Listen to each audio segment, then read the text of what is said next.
Hey everyone! Tonight we're sinking deep into your lumpy Victorian mattress, snuffing out the last candle, and exploring a time when sleep wasn't just elusive. It was practically mythical. Imagine this. It's 1860, and you're pacing the floorboards of your creaky London flat. The walls are whisper thin, your neighbor has tuberculosis, and the gaslight outside flickers just enough to make the shadows on your wall look like they're planning a revolution. You haven't slept in 3 nights. Your head is full of fog, your hands won't stop trembling, and you're pretty sure your left eye just twitched out a Morse code SOS. Welcome to the Midnight Apothecary, where every remedy for sleeplessness is slightly worse than the problem itself. So before you get comfortable, take a moment to like the video and subscribe, but only if you really like what I do here. Also, feel free to comment your location and the local time where you're listening. I love seeing where in the world you're trying to fall asleep. Now turn off the lights, let the gentle hum of the fan surround you, and let yourself drift quietly into tonight's story. It turns out, insomnia in the Victorian era was both more poetic and more poorly treated than you'd expect. You didn't just have trouble sleeping, you were afflicted by it. There were treatises, pamphlets, entire lectures at royal societies dedicated to the crisis of the sleepless mind. Though, to be fair, many of those sleepless minds were just reacting to a Victorian dinner schedule that started at 8 p.m. and ended with eel pie and beef kidneys. That's a digestive nightmare in a corset. But sleep itself, it was sacred and terrifying. The Victorian obsession with sleep bordered on religious, not because they were well rested, but because they weren't, and they blamed everything from miasma to excessive thought for their restlessness. Some doctors believe sleeplessness came from an overstimulated brain, too much reading, or perhaps you looked at a fern for too long. Others blamed the liver. The Victorians blamed the liver for everything. Bad dreams? Liver. Poverty? Liver. Wife left you? Definitely liver. So you, poor thing, lying awake in your soot-stained nightdress, are already a suspect in your own decline. It's your fault. You're not praying enough. You're not working hard enough. You're not relaxing properly. Or maybe your mattress is too soft or too hard. Or you failed to boil a certain herb at precisely 3:47 p.m. on a waxing moon while humming the 4th stanza of God Save the Queen. The thing is, this wasn't just a household nuisance. Victorian insomnia was a diagnosable condition, but only after it was considered a moral failure. Doctors and moralists alike viewed your wakefulness as a kind of weakness, the kind of thing that happened to women, poets, and Frenchmen. Men of strong constitution didn't toss and turn. They dropped into bed like lumber and woke up reciting Latin. So what did you do? You tried everything. You warmed a brick in the fireplace and wrapped it in flannel to place at your feet. A sort of Victorian space heater that left you with 3rd-degree burns and the lingering scent of chimney smoke. You drank warm beer infused with sleep herbs, which was really just old beer with some leaves in it.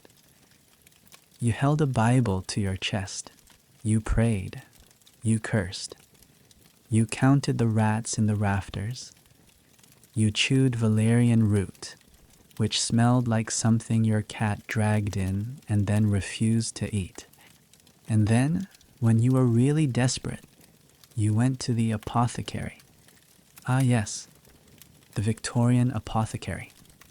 a magical cave of tinctures and balms, none of which were regulated, many of which included arsenic, and all of which were labeled with exquisite cursive that looked trustworthy because it was nearly unreadable. You walked in, pale and hollow-eyed, and the apothecary handed you something warm and buzzing. Literally, beeswax. Historians still debate whether beeswax actually had any sedative properties. Some say the warmth of it, molded and placed on pressure points or inhaled gently as it melted near the bed, had a calming effect. Others insist it was just the Victorian version of a scented candle, only stickier and more likely to attract ants. But there you are, rubbing warm wax into your temples or placing a disc of it beneath your pillow, hoping that somehow the industrious piece of the honeybee might flutter into your dreams, or at the very least, give you a night without dreams at all. Let's not forget, you didn't have white noise machines. You had white mice noise, those lovely scratching sounds in the walls. If you were lucky, you lived near a bakery and could lull yourself to sleep with the distant thunk of bread being kneaded. If you weren't lucky, well, you had to make do with your own inner monologue and the sound of your neighbor coughing blood into a tin. Victorian sleep hygiene was, quite frankly, a contradiction in terms. You were expected to maintain decorum, cleanliness, and silence in a room that likely hadn't been dusted since Queen Charlotte died. Beds were sacred places of rest, but also of birth, death, sex, grief, convalescence, and consumption. It's hard to sleep in a bed where 3 of your cousins died. Harder still if they're technically still in the room. The Victorians loved a good post-mortem vigil. So you lay back, surrounded by ghosts, soot, and beeswax, and you close your eyes. Maybe, just maybe, tonight's the night. Maybe the wax will work. Maybe your liver will behave. Maybe your dreams will be gentle. Or maybe you'll lie there until sunrise, counting the cracks in the ceiling and whispering to the shadows. You never really know, and that uncertainty, that's how the story begins. You're still awake. Of course you are. It's 3:17 a.m., and the beeswax under your pillow has melted into a vaguely sticky reminder that even nature's hardest workers can't fix whatever's wrong with your brain. But hey, at least you smell faintly of honey. Victorian England had no shortage of ideas about why people couldn't sleep. None of them were particularly good. Insomnia wasn't just considered a health issue. It was increasingly viewed as a symptom of modernity. And modernity, as you're quickly learning, is very loud and full of terrible ideas. It's the mid-1800s, and you're living in a world that won't shut up. The factories hum all night. The street outside your window is lined with gas lamps that hiss and flicker like tired dragons. Your upstairs neighbor is apparently learning to tap dance in clogs. You're trying to read your Bible, and the words keep swimming because your brain is marinating in raw anxiety and mutton grease. Historians still debate whether Victorian insomnia was truly more widespread or simply more noticed. But either way, you're not alone in your sleeplessness. The Victorians had begun to name the problem, and once something has a name, it can have a solution, or at least a lot of expensive failures pretending to be one. Doctors blamed neurasthenia, a broad and thrillingly vague diagnosis that roughly translates to, your nerves are tired because you're too modern. Symptoms included restlessness, fatigue, anxiety, and an inability to sit in a room with floral wallpaper without weeping. If that sounds suspiciously like burnout, congratulations.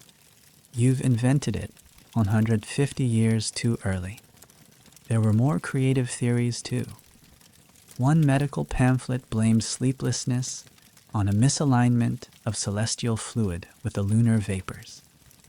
Another argued that the rising popularity of the telegraph had overstimulated the national psyche. Yes, you heard that right. People thought insomnia was caused by too many messages flying around the ether at once, like tiny rude ghosts tapping Morse code into your soul. And let's not forget the real villain, progress. Gaslighting, once a term for actual gaslight, wasn't just a metaphor for manipulation. It was a literal fire hazard humming above your head while you tried to sleep. People were convinced that these lights, always burning, were stealing their natural circadian rhythms. They were probably right.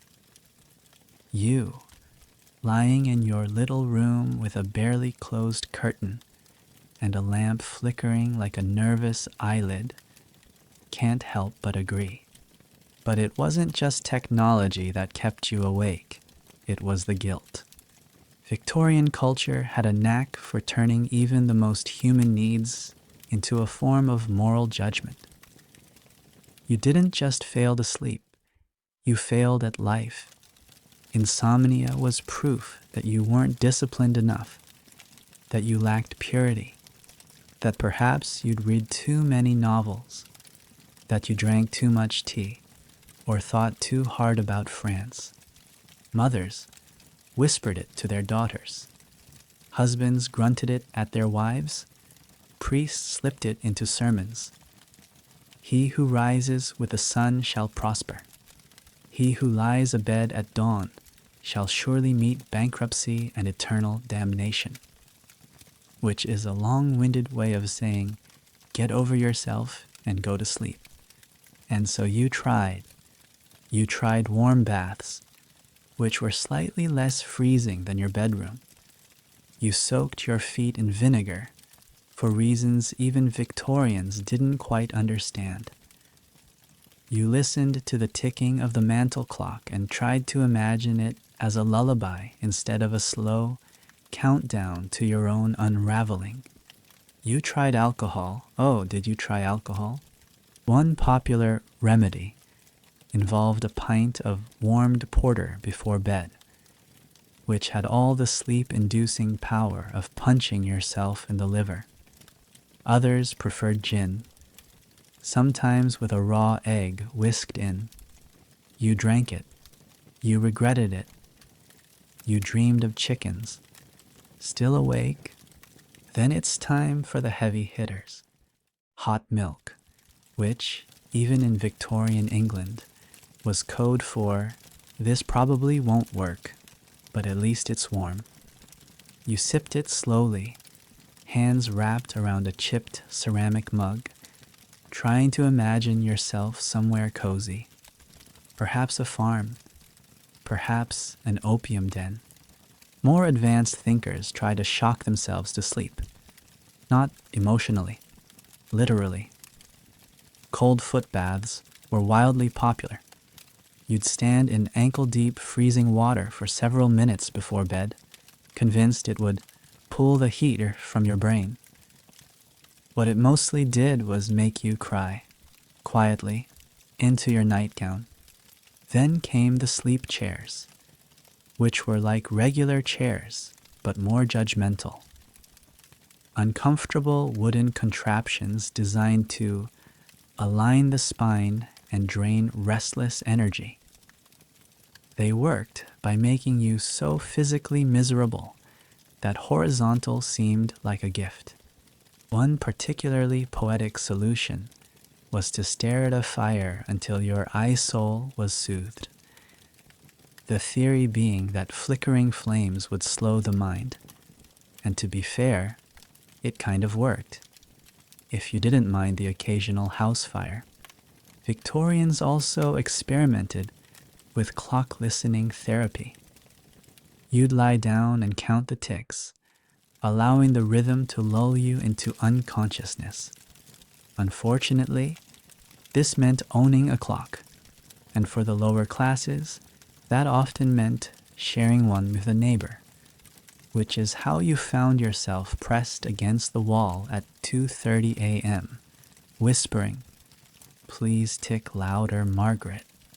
You tried lavender, chamomile, fennel seed, and crushed violet petals, steeped, dried, smoked, or worn in tiny bags around your neck like very sleepy jewelry.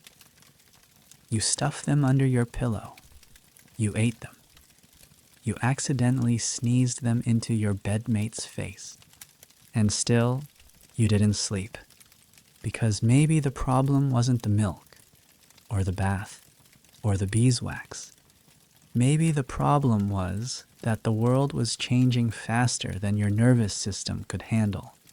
Maybe it was the machines, or the guilt, or the moon. Or maybe, just maybe, insomnia is timeless, and the things we do to fix it are just tiny rituals against the dark. You're still horizontal, still awake, and now vaguely sticky from the herbal poultice your neighbor insisted on strapping to your chest. It smells like boiled cabbage and betrayal. Welcome to the third night in a row of being completely, fantastically, irreparably awake. But here's the twist. According to your local physician, that's your fault. Victorian medicine had a special talent for taking natural human struggles and painting them as evidence of moral decay. Insomnia, for example, wasn't just an unfortunate affliction. It was a character flaw. You weren't tossing and turning because your bed was a sack of twigs and bad decisions. No, you were tossing because you lacked virtue. And don't worry, they were keeping score. Enter the era of sleep as a moral obligation. Doctors, clergy, philosophers, all took a crack at defining what right sleep looked like. And spoiler, it mostly involved being rich, male, Protestant, and not French. If you weren't all of those things, odds were stacked against you. Victorian moralists truly believed that sleeplessness was a form of spiritual weakness. You were either harboring sinful thoughts, failing in your duties, or simply succumbing to that most dangerous of impulses, melancholy. The worst part, you believed them. So when you lay awake at night, eyes wide open, you didn't just feel tired. You felt guilty. Because the world had told you sleep was a gift from God, one given to those with clean consciences and tidy ledgers. And if sleep had fled your bed, well, perhaps so had your righteousness. Historians still debate whether this framing of insomnia was a reflection of actual religious belief, or just another way to shame people into productivity. But the impact was real. Sleep wasn't just something you needed. It was something you had to deserve. This guilt wasn't confined to sermons or polite dinner conversations. It seeped into self-help books, pamphlets, and public lectures. Your favorite was a slender volume titled The Virtuous Slumber, Nightly Meditations for the Industrious. It advised reading scripture aloud until your voice grew hoarse, followed by 5 minutes of kneeling prayer on a cold stone floor. If that didn't lull you to sleep, the author suggested considering your unworthiness in detail. And then there was the journal method. You were to write down every sinful thought you'd had that day, no matter how fleeting. That mildly envious glance at your neighbor's new curtains, write it down. That moment of wishing your husband would fall off a horse, write it down. The idea was to unburden your soul before bed. What it mostly did was give you a longer to-do list and a chronic case of existential dread. Meanwhile, the upper class turned insomnia into a kind of performance art. You'd read accounts of society women who refused to attend the opera because they hadn't slept properly. They'd speak about their wakefulness as one might a nervous collapse, delicately and with a touch of scandal. There was an aesthetic to insomnia, a pale face, dark eyes, a tendency to faint artistically near windows. But for the working class, your insomnia wasn't poetic. It was dangerous. If you worked in a mill or factory, lack of sleep meant real physical risk. One missed step near a loom, and you'd lose more than your paycheck. You were expected to rise early, labor hard, and repeat, regardless of how many times you'd been woken in the night by your own coughing or your neighbor's snoring husband. So the pressure was immense. You had to sleep, but not too much, lest you be labeled a sloth. You had to rise early, but never be late. You had to be healthy, but not indulgent. And heaven help you if you snored. There was, however, one group who turned all this on its head: the poets. Poets loved insomnia. They wrote odes to it, tangled their verses in moonlight and longing. You read one once in the penny illustrated paper that declared sleeplessness the soul's rebellion against the tyranny of routine, which is a fancy way of saying they were lying in bed thinking about love and maybe eating a biscuit. For you, though, there was no poetry in it, only silence and sweat, and the slow creaking of the house around you as your thoughts piled up like unpaid bills. So you tried harder, you burned sage, you chanted psalms, you stopped reading novels, fearing they'd overheat your imagination. You drank barley water, sucked on licorice root, and even sat on a stone in the garden under the moonlight because your aunt said it realigned the sleep humors. Nothing helped, because at its core, the Victorian understanding of insomnia wasn't about your body. It was about your soul. And in their eyes, your soul was failing. That's why your doctor didn't recommend rest. He recommended repentance. You were given verses to memorize, chores to repeat until your thoughts aligned with God's will, and in some cases, were advised to sleep on a hard wooden board instead of a mattress, because discomfort was purifying. You did it all, and when that didn't work, you cried into your sleeve and tried not to think about the fact that sleep had become your most unreachable virtue. Still, you hoped, because somewhere, someone claimed to have slept 8 full hours after confessing to stealing a plum. And if they could do it, maybe you could too. Maybe. So you've repented. You've journaled your sins. You've stared at firelight until your pupils dilated like a startled raccoon. And yet, you remain painfully, scandalously awake.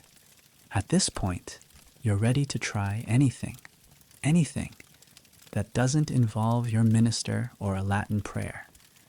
So tonight, you've decided to dive headfirst into the world of homemade Victorian remedies for sleeplessness. Some passed down through generations, some scrawled on bits of newspaper, most of them wildly optimistic about what a boiled onion can accomplish. First up, hot milk again, but this time with a twist. You're instructed to add nutmeg, not a pinch, not a sprinkle, an entire grated nutmeg. And you do it because somewhere, some great aunt swore this would calm the blood. You drink it slowly, the warmth coating your throat like a sweater made of damp velvet. It doesn't taste bad, but your tongue feels kind of buzzy. Is that normal? Nutmeg, as it turns out, in large doses, is mildly hallucinogenic. So now instead of sleeping, you're seeing faint glimmers on the ceiling and wondering if your curtains just whispered your name. Progress?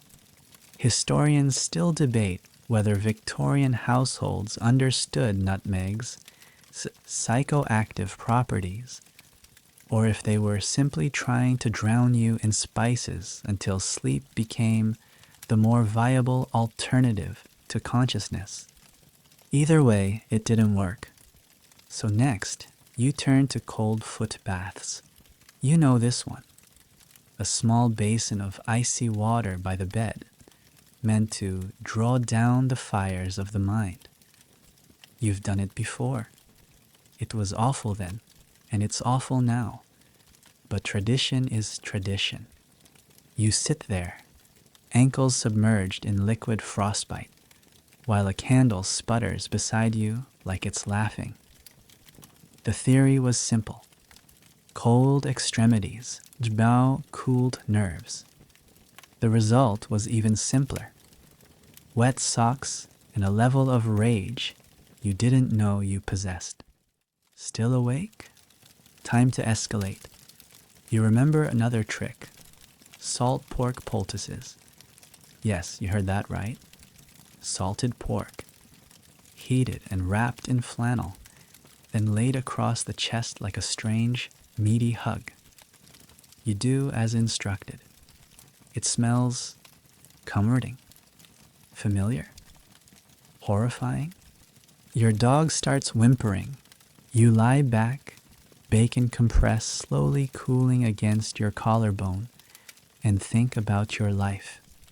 Not philosophically, logistically. How did you end up here, in the middle of the night, being lightly cured like a ham?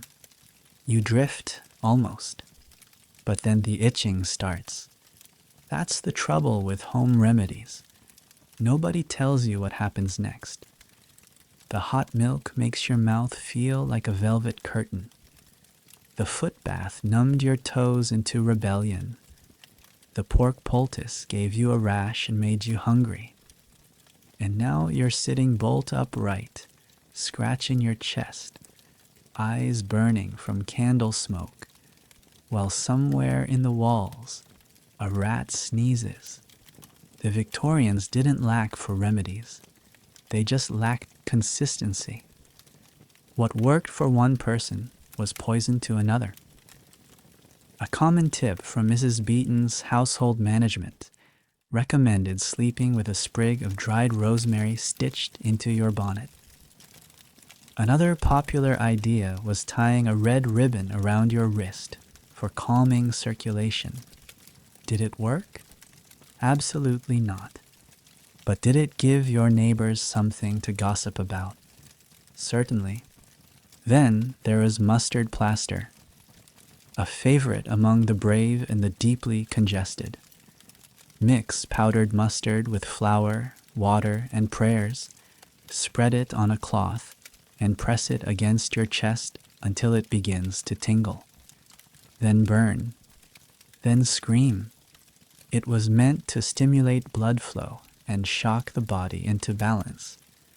What it mostly did was ruin every nightgown you owned and make your skin smell like angry sandwiches.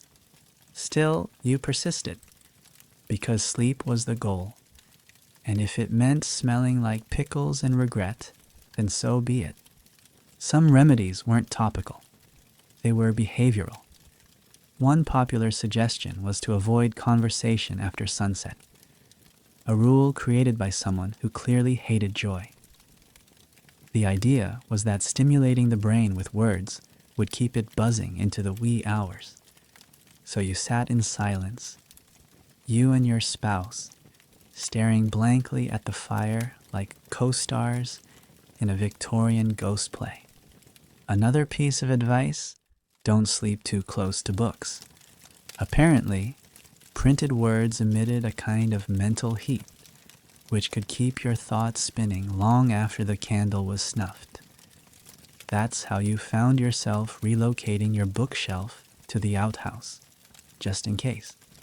You also removed anything reflective from the room: mirrors, polished brass, glass buttons, all covered in black cloth.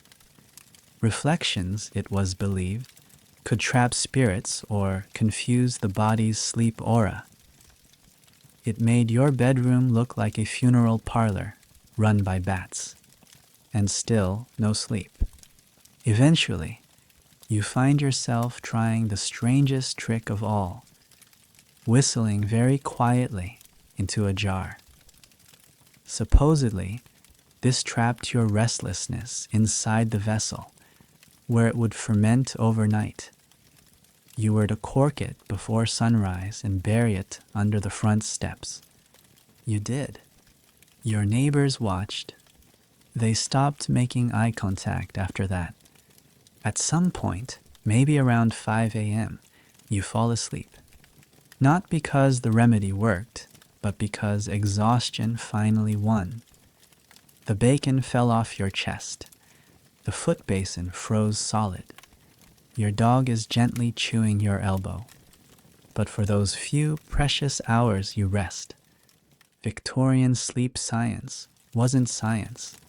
It was ritual, a way to exert control over the uncontrollable.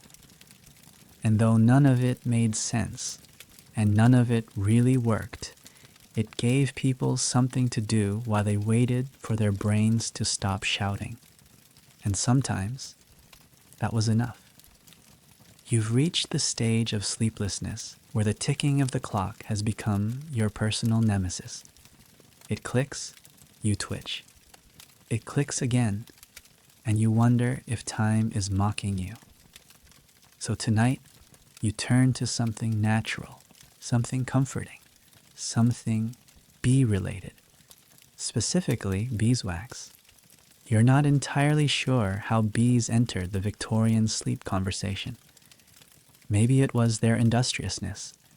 Maybe it was the calming hum.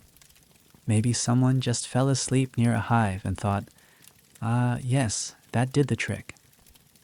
Either way, by the mid-1800s, beeswax had begun showing up in everything from candle recipes to strange ointments, promising restful disposition and even humor. You're given a lump of the stuff wrapped in cheesecloth. The apothecary tells you to warm it gently and hold it against your temples. It's meant to soften the cerebral tension, which sounds fancy but mostly means sticky forehead. So you sit by the fire, beeswax melting slowly in your hands, thinking about how historians still debate whether beeswax ever had any medicinal value whatsoever, beyond just being vaguely warm and pleasantly scented. But to you, tonight, it feels like hope. There was a whole line of products centered around bee-derived substances. Beeswax, yes, but also propolis, royal jelly, and something called bee balm paste, which sounds less like a sleep aid and more like something a medieval knight would smear on a sword wound. You try it anyway. This was the golden age of folk pharmacology. A heady blend of household knowledge, apothecary improvisation, and blind optimism. And beeswax, with its warm pliability and pleasant scent, was the perfect placebo. Some claimed that its slow cooling mimicked the body's own rhythms. Others believed it absorbed bad humors through the skin. You weren't sure what it did, but at least it didn't involve mustard or foot baths. And so tonight you embrace it. You press the wax to your temples. You wrap a thin sheet of it around your wrists, like very sleepy bracelets.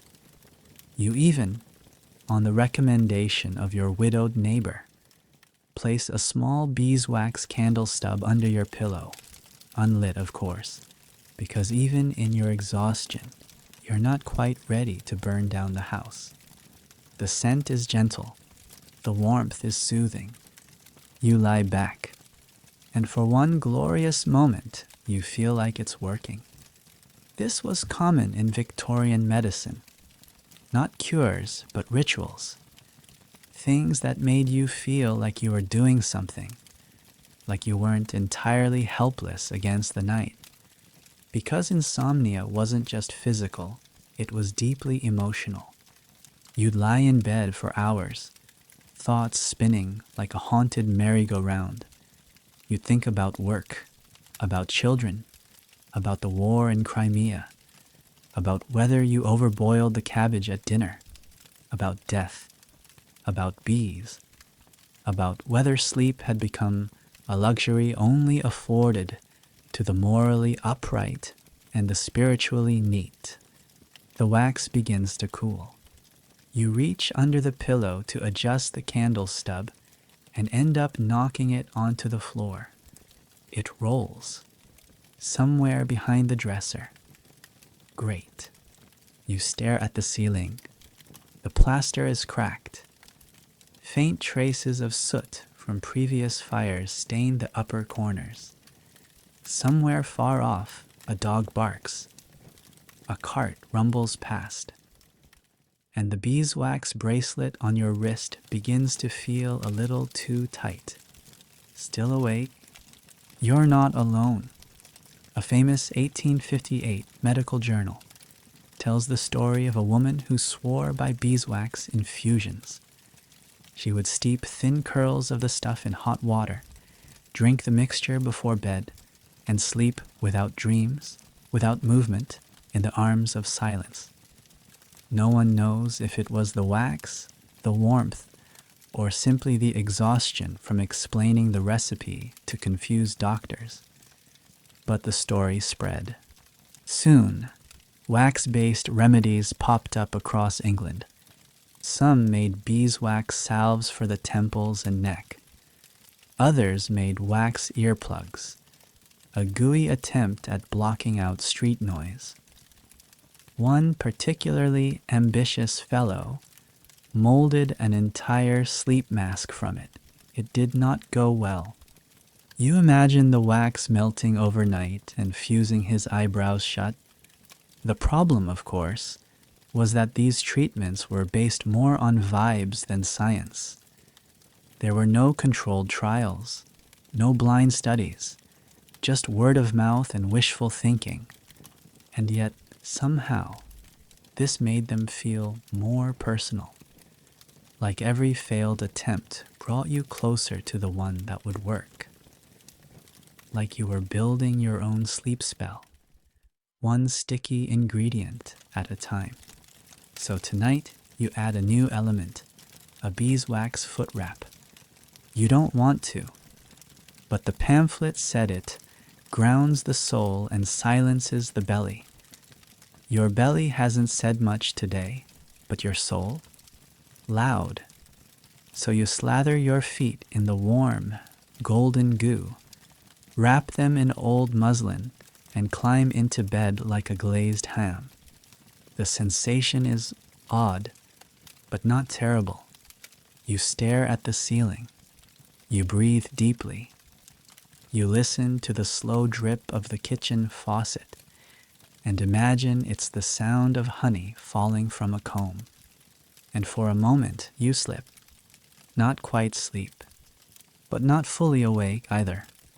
That sweet, drifting space where your body forgets to argue and your brain forgets to judge.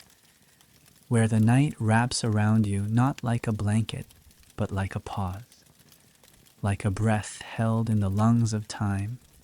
And if that pause only lasts a few minutes, well, that's still something. You peel off the wax wraps sometime around dawn. Your wrists are sticky. Your pillow is slightly scented. And your feet feel like they've been basted. But you feel not better exactly, but not worse. And in the world of Victorian sleep medicine, that's practically a miracle. You wake up with a vague sense that something is off. Not wrong exactly, just slightly Victorian. There's beeswax on your wrists, muslin at your feet, and a faint odor of sweet decay in the air. The wax helped, or maybe it didn't. At this point, you're willing to lie to yourself. You got a few hours of sleep, and that's enough to consider yourself a success story by 19th century standards. But tonight, you're going stronger. No more foot wraps. No more midnight jars of steamed herbs and wishful thinking. Tonight, you're going with the hard stuff. Laudanum. If that word sends a little shiver down your spine, it should. Laudanum was the Victorian version of a lullaby wrapped in a bottle of doom. A liquid sedative, golden brown and deceptively smooth, made by mixing opium with alcohol and sometimes sweetened just enough to taste like mercy. It was cheap, widely available, and prescribed for everything from coughs to cramps to mild disappointment. And tonight, it's for sleep. You don't need a prescription. Nobody does. It's sold in every apothecary in London, and the label says sleeping draught, which sounds much more romantic than unregulated narcotic in a glass bottle. You tilt it to your lips. The smell is earthy, almost syrupy. The taste? Less so. It burns slightly, warms your throat, and then, slowly, a quietness begins to bloom behind your eyes. Not sleep yet, just stillness, like someone's wrapped your brain in velvet and told it very gently to hush. Historians still debate whether the popularity of laudanum was due to its effectiveness or its sheer availability, but most agree it was one of the most widely consumed drugs of the 19th century, especially among the sleepless. You don't feel high, you feel heavy, like your limbs are asking for permission before moving, like your thoughts are being filtered through thick glass. This would be the part where the story ends, if it weren't for all the other people who took laudanum too. Because it wasn't just a sleep aid, it was a cultural institution. Samuel Taylor Coleridge took it. So did Elizabeth Barrett Browning, Charles Dickens, and Thomas de Quincey, who wrote Confessions of an English Opium Eater after years of chasing dreams through laudanum-laced haze. De Quincey described sleep on laudanum as a golden door to the caverns of sensation, which, you suppose, is true. If the caverns are filled with anxiety and an unreasonable number of ghost memories, you lie back. The mattress is still awful. The pillow still smells like damp hay, and the room hasn't gotten any warmer. But the edges of things begin to blur. The ticking of the clock softens. The ache behind your eyes loosens its grip. You start to drift. And then a thought. What if you took too much? The bottle didn't have a dosage label. None of them do. It said a few drops, but didn't define few. And you weren't exactly careful. What if this is the last thing you remember? What if you never wake up? What if you're the next name in the quiet, soot-stained list of people who tried to sleep and forgot to stop? You sit up. Panic flares in your throat like a struck match. And just like that, you're awake again. This was the paradox of laudanum. It worked until it didn't. It soothed until it scared. It was a balm for the body and a landmine for the mind. Still, people used it, in astonishing numbers. Mothers gave it to teething babies. Nurses used it to sedate fussy patients. Artists used it to dream, and the sleepless? They used it to survive the night. You try to steady yourself, to breathe. You remind yourself that it's not poison, technically. That you're still here. That the floor is still under your feet. That the candle still flickers in the hearth, casting shadows that are definitely furniture and not phantoms. Eventually, you lie back down. Not because you're sleepy, but because you're tired of fighting it. Sleep comes slowly, unevenly, like a stranger knocking on a door they're not sure belongs to them. You doze, wake, doze again. The dreams are strange, fractured. You're walking through a forest made of honey, chased by bees with your mother's voice. When you wake, it's not morning. Not yet.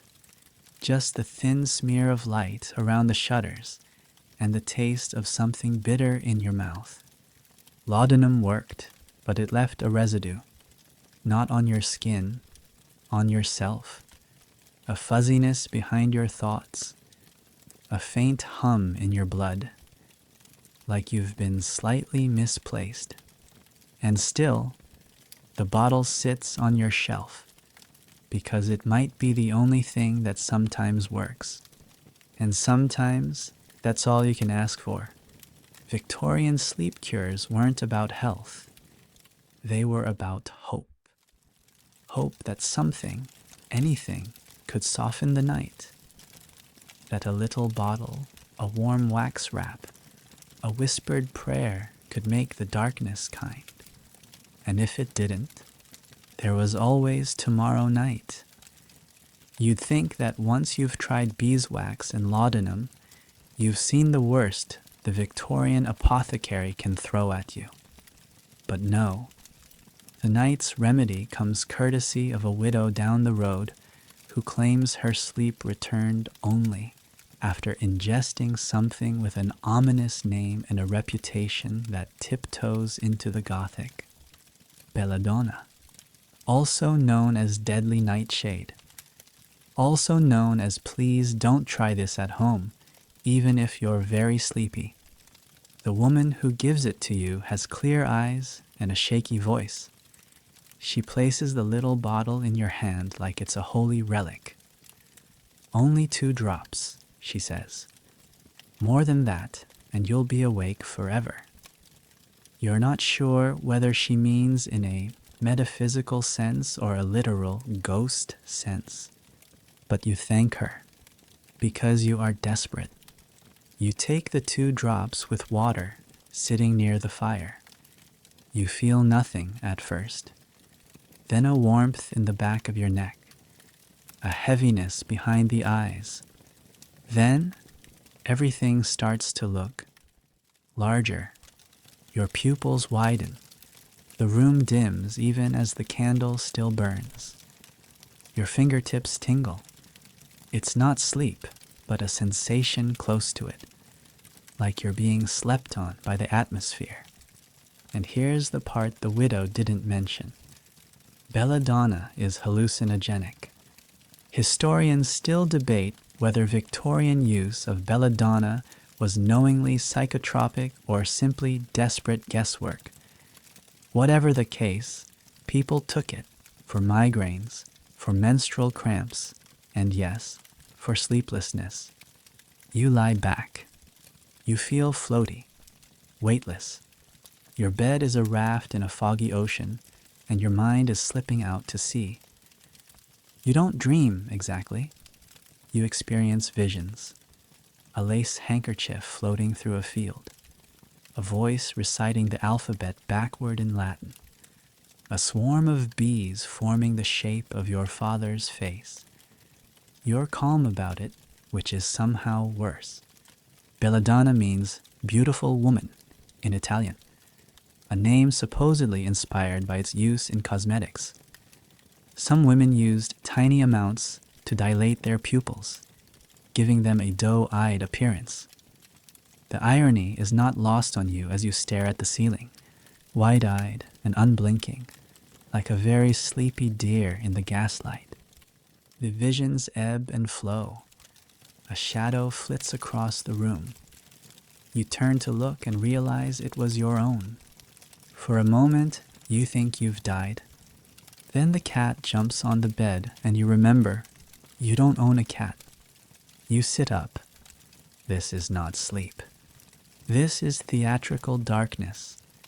A stage play in your head where every prop is unsettling and the audience is just you whispering, "Is this working?" Victorians didn't have a clear boundary between dream and nightmare, between medicine and magic. Belladonna straddled that line with uncanny precision. It offered the illusion of rest, a chemical mirage that soothed the body while hijacking the mind.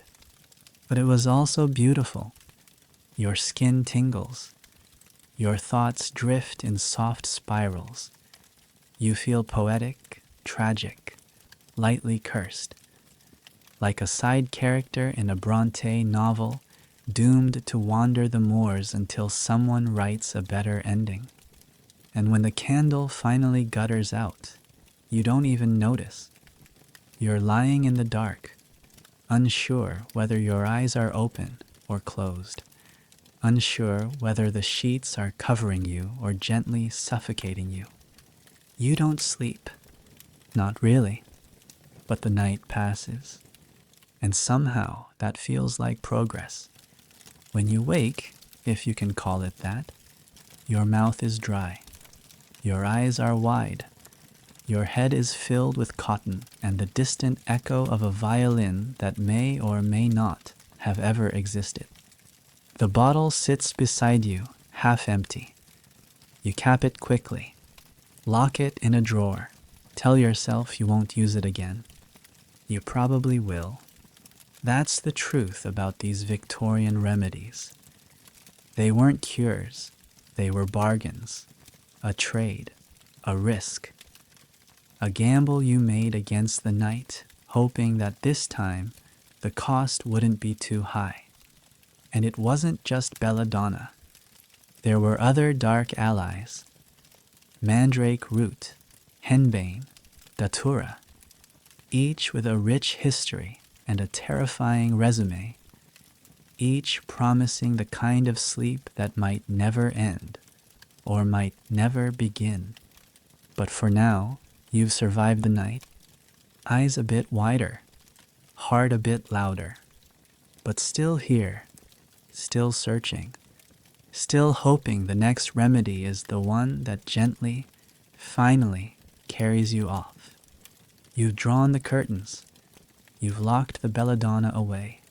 You've double-checked for cats that don't exist. And yet, here you are, once again, flat on your back and fully, terribly conscious. There's a new remedy to try tonight. This one's not wrapped in mysticism or herbs. It's medical, scientific, certified by people who went to university and used leeches unironically. Tonight, you're going to get bled. Victorian medicine had a very direct way of dealing with ailments. Remove something, a tooth, a limb, your dignity. And for insomnia, the go-to was blood. Too much nervous heat, they said. Too much vital force crowding the brain. The answer? A small, precise hole somewhere in your body to let it all escape like steam from a boiling kettle. Historians still debate whether bloodletting ever had any real effect on sleep. But that didn't stop physicians from enthusiastically poking holes in their patients with the cheerful certainty of men who'd never spent a night tossing and turning. So tonight, you go to the doctor. He's not a monster. He's kindly. Smells of pipe tobacco and damp tweed. He holds your wrist, looks at your pupils, taps your chest, and nods like your insomnia is both fascinating and tragic. Classic congestion of the spiritus vitalis, he murmurs. We'll have it sorted in no time. Then he pulls out the lancet. It's a small blade, more polished than sharp, with a slight curve, like a smile you don't trust. You're told to sit still. You do. You're told it won't hurt. It does. He slices the inside of your elbow, just barely, and lets the blood drip into a shallow dish. It feels warm, metallic, like you're leaking secrets. After a minute, he stops, wipes the wound, binds it with linen, offers you tea and a biscuit. You decline. You go home with a wrapped arm and a quiet sense of having done something meaningful, though you're not sure what. You lie down, wait for the calm, wait for the sleep. What comes instead is lightheadedness and the suspicion that you're now just tired from blood loss, not from anything resembling rest. Still awake? Then you try leeches. You're told they're more precise, more natural. The apothecary hands you a jar and says, just one on each temple, no more. You nod like this is normal, like this is sane, and you go home and do as instructed. The sensation is unforgettable. It's a slow, firm pull, like something very polite is trying to slurp your forehead. You lie there, eyes open, leeches attached, and wonder if this is truly the best version of yourself. You imagine the leeches having names, Bertram and Henrietta. You hope they're happy. By the time you remove them, you're faint, slightly nauseous, and surprisingly attached to your new friends. You thank them for their service. You're alone again. Victorians didn't just believe in removing blood, they believed in redistributing it. Some doctors advised sleeping with your feet elevated to drain excess thought from the brain. Others recommended cupping, placing heated glass jars on your back to draw blood to the surface. It looked dramatic, felt worse, and made undressing in public slightly more interesting. You try that too. By midnight, your back is covered in red circles. Your arm aches. Your temples itch where Bertram and Henrietta once dined. And you are, predictably, still awake. There's a reason for all this. A reason why bloodletting persisted for centuries despite its dubious success rate. It wasn't just about the science. It was about doing something. Something physical. Something immediate. Something you could point to and say, look, I tried. I gave it my blood. Because insomnia isn't just a thief of sleep. It's a thief of control, of routine, of self-worth. And when you're desperate, even a bowl of your own blood starts to look like hope. You lie there, the bandage slipping on your arm, the sheets sticky with old wax and failed dreams, and you think, what if this is forever? What if the cure isn't coming? What if sleep has simply moved on? But even in that doubt, something in you remains stubborn, curious, just a little bit unhinged. You get up, rewrap your bandage, pick the leech jar off the table and whisper goodnight to Bertram and Henrietta. And then you do something radical. You lie down without trying anything. No herbs, no prayers, no bleeding.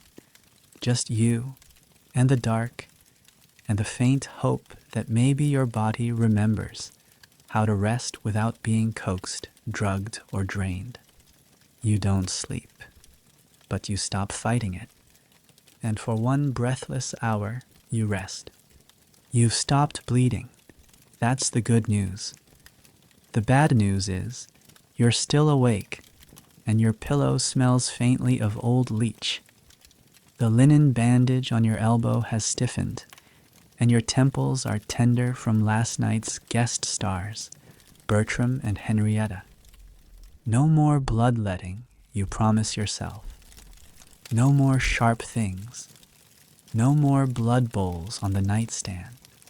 But then the apothecary suggests something new, something positively modern. He calls it the electro-soporific helmet.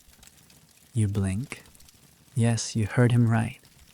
A device, a contraption.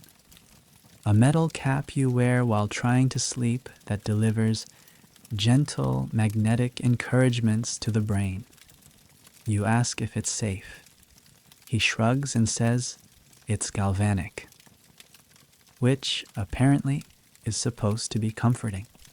Historians still debate whether electrotherapy for sleep had any real neurological effect or was simply a fashionable form of Victorian charlatanry.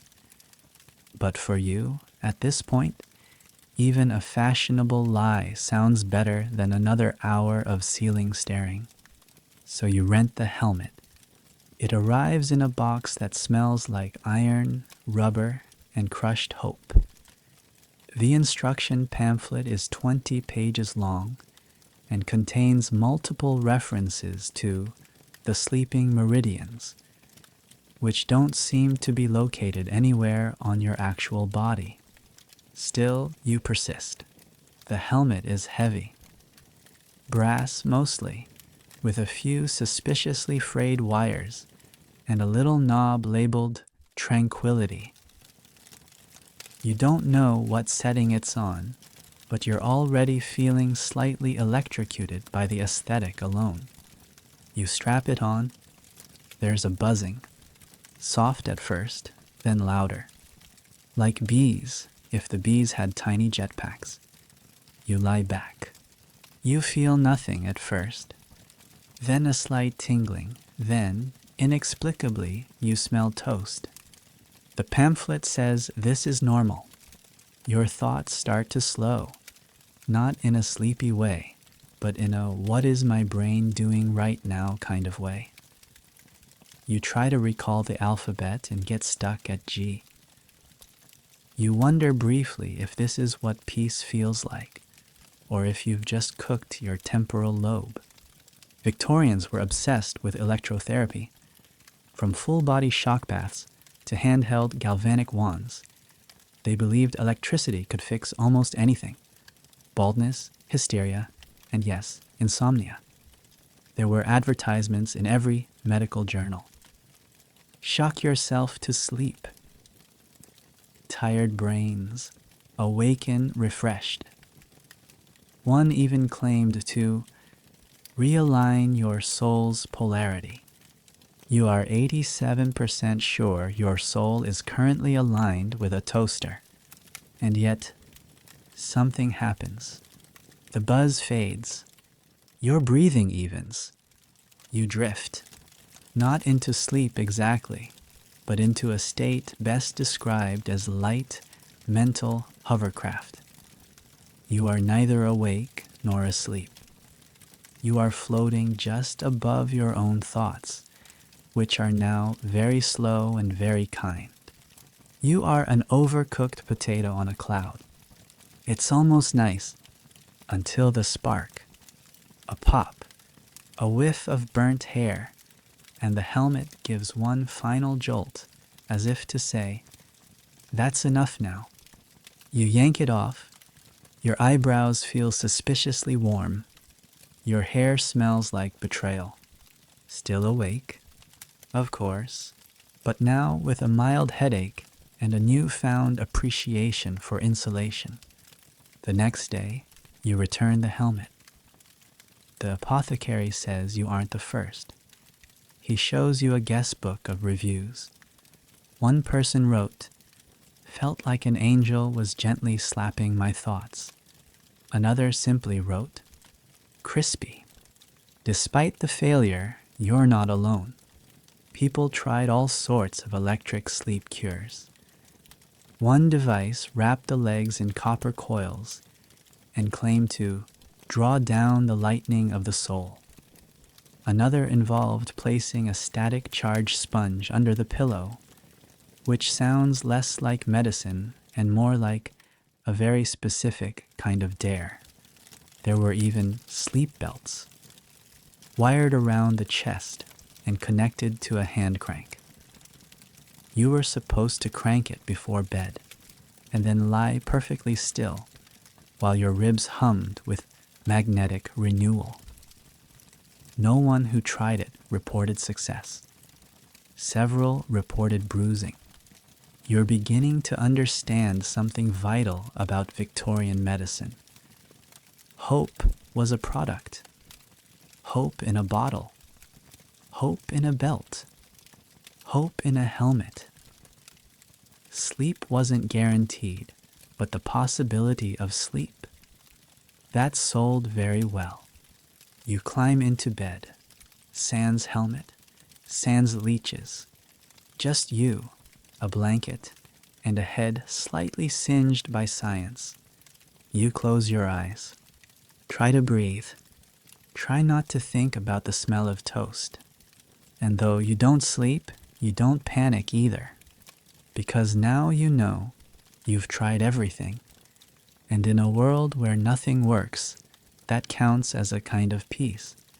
You whisper goodnight to the ceiling, and somewhere far away a bee sighs.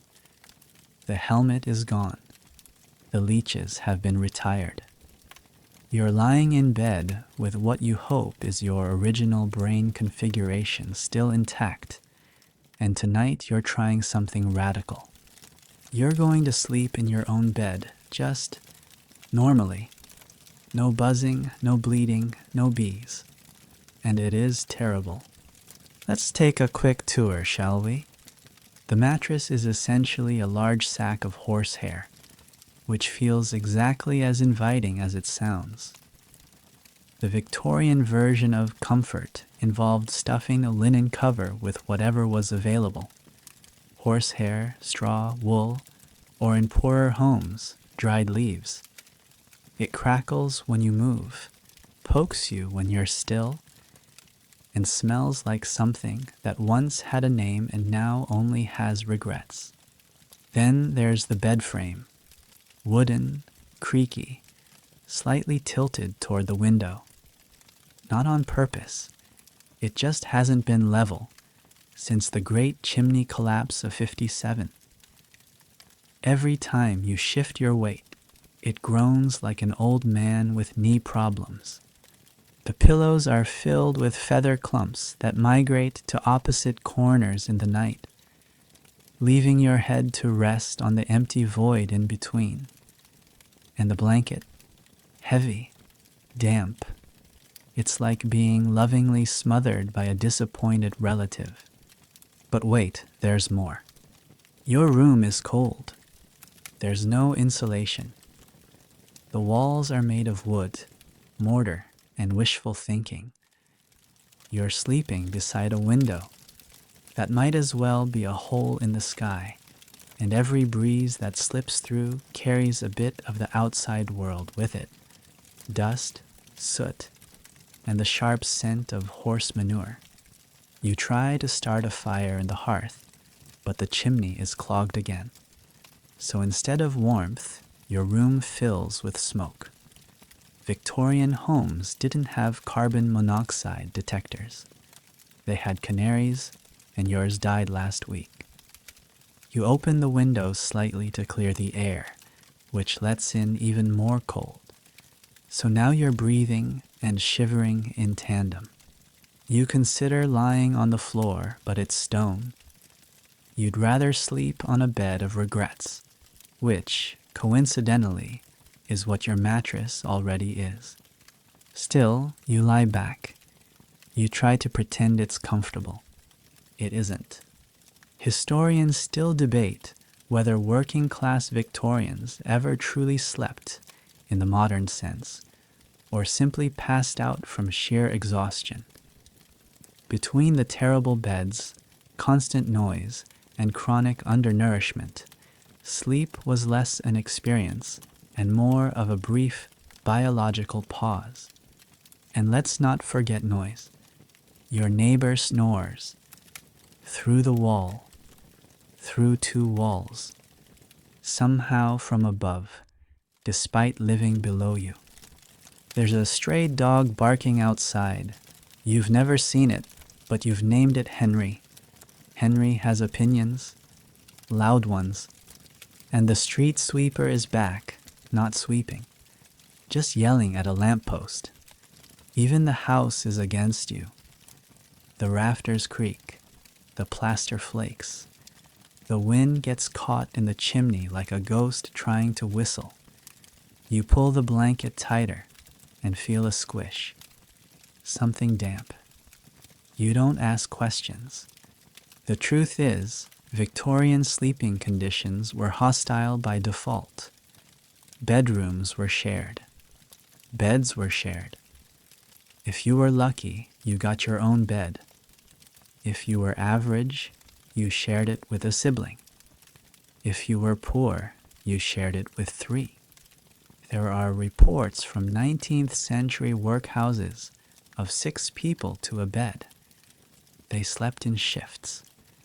Someone's feet were always near someone else's face. Privacy was a luxury. Personal space was a myth. And yet, people adapted.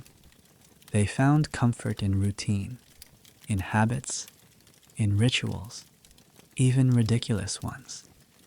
Because sleep was rare, precious, and in some cases, dangerous. Fire was a constant risk. Overturned candles, overloaded grates, stray embers. Many Victorian homes ended not with a snore, but with smoke. And when that didn't kill you, the bedbugs tried, or the lice, or the damp, or the neighbor's toddler who had night terrors and a talent for throwing chamber pots. So you lie there, in your cold, lumpy, mildly haunted bed, and you try something new. You don't resist it. You let the discomfort be what it is. You let the drafts move over your skin like whispers. You let the horsehair prick and poke and judge you. You lie perfectly still. And for a few minutes, you almost sleep. It's not much, but it's something. Because sleep, in Victorian England, wasn't something you achieved. It was something that happened to you if you were lucky, like rain or tax refunds. And tonight, you almost caught it. You smile, pull the blanket tighter, and try again. You're still awake, of course you are. But tonight, your sleeplessness feels different, less like a personal failing, more like a public spectacle. That's because, in true Victorian fashion, sleep wasn't always a private affair. Sometimes it was a show. Welcome to the strange world of Victorian sleep performance, where somnambulists, mesmerists, and amateur hypnotists turned bedtime into theater. You'd heard rumors. A woman in Kensington who slept through cannon fire. A man in Brighton who could fall asleep mid-conversation and continue speaking in Latin. Then there was the boy who reportedly slept for 9 days straight and woke only to demand raisins. These stories made the rounds in newspapers, pamphlets, and salon gossip. The Victorians were fascinated, obsessed, really, with unusual sleep. Not just insomnia, but its more dramatic cousins. Sleepwalking, hypnosis, and public trances. Historians still debate whether these spectacles were sincere phenomena or carefully orchestrated performances. But the lines between science, entertainment, and spiritualism were wonderfully blurry in the 1800s. You recall reading about Harriet Martineau, the British social theorist who claimed to have been mesmerized into a state of deep, curative sleep during a long illness. There were demonstrations in drawing rooms, women with silk blindfolds lying rigid as boards, while well-dressed men waved pendulums over their foreheads. You decide, against better judgment, to attend a demonstration. It's held in a rented parlor above a fishmonger's shop. You climb the narrow staircase and are greeted by the scent of cod and sandalwood. Inside, 20 chairs, a velvet chaise, and a man with troublingly intense eyebrows. He introduces himself as Professor Malvern, a certified practitioner of mesmeric influence and nocturnal realignment. He wears a velvet waistcoat and carries a pocket watch so shiny it looks like it could blind God. The room hushes. He begins. First, a short lecture on the etheric pulse, a concept he doesn't explain but says often. Then he selects a volunteer, a pale woman named Clara, who says she hasn't slept since the Queen's last birthday. Malvern waves the watch before her eyes, speaks in slow, rhythmic tones, and within minutes, Clara slumps into what appears to be a deep and dramatic nap. You lean forward. Is it real? Hard to say. She murmurs, smiles faintly. Malvern declares her nocturnally recalibrated and receives polite applause. Later, you approach Clara, ask how she feels. She shrugs. About the same. You're not sure if she slept or just got really good at pretending. But something about the performance stays with you. You go home. You try the pendulum trick on yourself, a spoon on a string. You swing it gently and whisper affirmations. You are very sleepy. You are not a total disaster. You deserve better curtains. It doesn't work, but it makes you laugh, and that's a start. Then you try the mirror method. This one's older. You read about it in a Victorian health manual. Sit in front of a mirror at night, stare into your own eyes, and repeat a calming phrase. The theory is that your reflection will hypnotize you, or at least bore you to sleep. You try it. You stare. You blink. You repeat. You will sleep. You will rest. You are safe. Your reflection stares back, equally skeptical. Eventually, your eyes droop. Not from magic. From exhaustion. It turns out that most Victorian sleep performances were rituals, not cures. They gave people something to believe in, a story to wrap around their suffering, a narrative that said, "You're not broken, you're just interesting." You cling to that thought, that maybe your sleeplessness isn't failure. Maybe it's mystery. Maybe, like those mesmerized women in silk bonnets, you're just waiting for the right voice, the right rhythm, the right moment to slip away into rest. You lie back. No pendulums, no velvet waistcoats, just the dark and the quiet and the faint hope that maybe, someday, someone will applaud when you finally fall asleep. You're lying in bed, still disappointingly conscious, and trying to ignore the sound of your stomach performing a full-scale operetta. That's because you skipped dinner. On purpose. Why? Because the Victorians believed something very important about sleep. Food was the enemy. According to popular belief, eating after sunset didn't just disrupt digestion, it actively summoned nightmares. Not metaphorical nightmares like social anxiety or remembering you once called your teacher Mom, but literal, Victorian, chest-sitting demons with goat feet. And if you had to eat, certain foods were strictly off-limits. Cheese, for example. A culinary delight? Yes. But in the 1800s, cheese had a reputation for inducing wild, feverish dreams. One pamphlet referred to cheddar as the devil's pillow mint. Another called blue cheese a corridor to the subconscious. One London doctor claimed he could diagnose a man's Last Supper based on the emotional content of his dreams alone. Historians still debate whether cheese-induced nightmares were psychosomatic or the result of poor dairy handling practices. But either way, the fear was real. So tonight, you avoid dinner.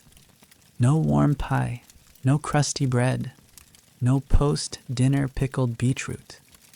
You sip a mug of hot water because even tea might be too risky, thanks to its reputation for overstimulating the nocturnal spirits. You lie back, hungry and smug. Surely this will help. It does not. Instead, your brain, deprived of calories and joy, starts to chew on thoughts instead. What if you had eaten cheese? What if dreams are stored like wine, and a Stilton-fueled sleep would have unlocked the inner chambers of your soul? What if all you needed was a single, rebellious cube of Gouda? You roll over, stomach rumbling, but food wasn't just about sleep hygiene. It was part of a broader belief system, one where bodily discipline reflected spiritual strength. Eating too late, sleeping too much, or relaxing with a full belly. All signs of moral weakness. Even the shape of your dinner mattered. A popular belief held that symmetrical food led to balanced dreams. Uncut bread, dream chaos. Quartered toast, spiritual alignment. Victorians were, in a word, terrified of indigestion. The connection between the gut and the mind was a hot topic. Sleep experts, read Men with Opinions and No Credentials, warned against heavy meats, onions, or excitable sauces. Anything that caused gut turmoil might translate into madness. One notorious theory proposed that beans cause dreams of drowning, while spiced puddings might result in visions of fire. You once read a case study where a man had recurring dreams of being chased by a giant goose, later traced to his affection for roast parsnips. Naturally, you start craving roast parsnips, but you resist. You remember the manuals. No food after 7 p.m., lest your soul be stirred by digestive unrest. Your soul is already restless. You don't want to add onions to the equation. To distract yourself, you try sleep positioning, another culinary adjacent science. Left side aids digestion. Right side, spiritual clarity. Back, demon entry point. Stomach, moral failure. You flip like a pancake in purgatory, trying to find the one true posture that will invite slumber without spiritual consequences. Still awake? You consider the digestive tonics sold at the local chemist.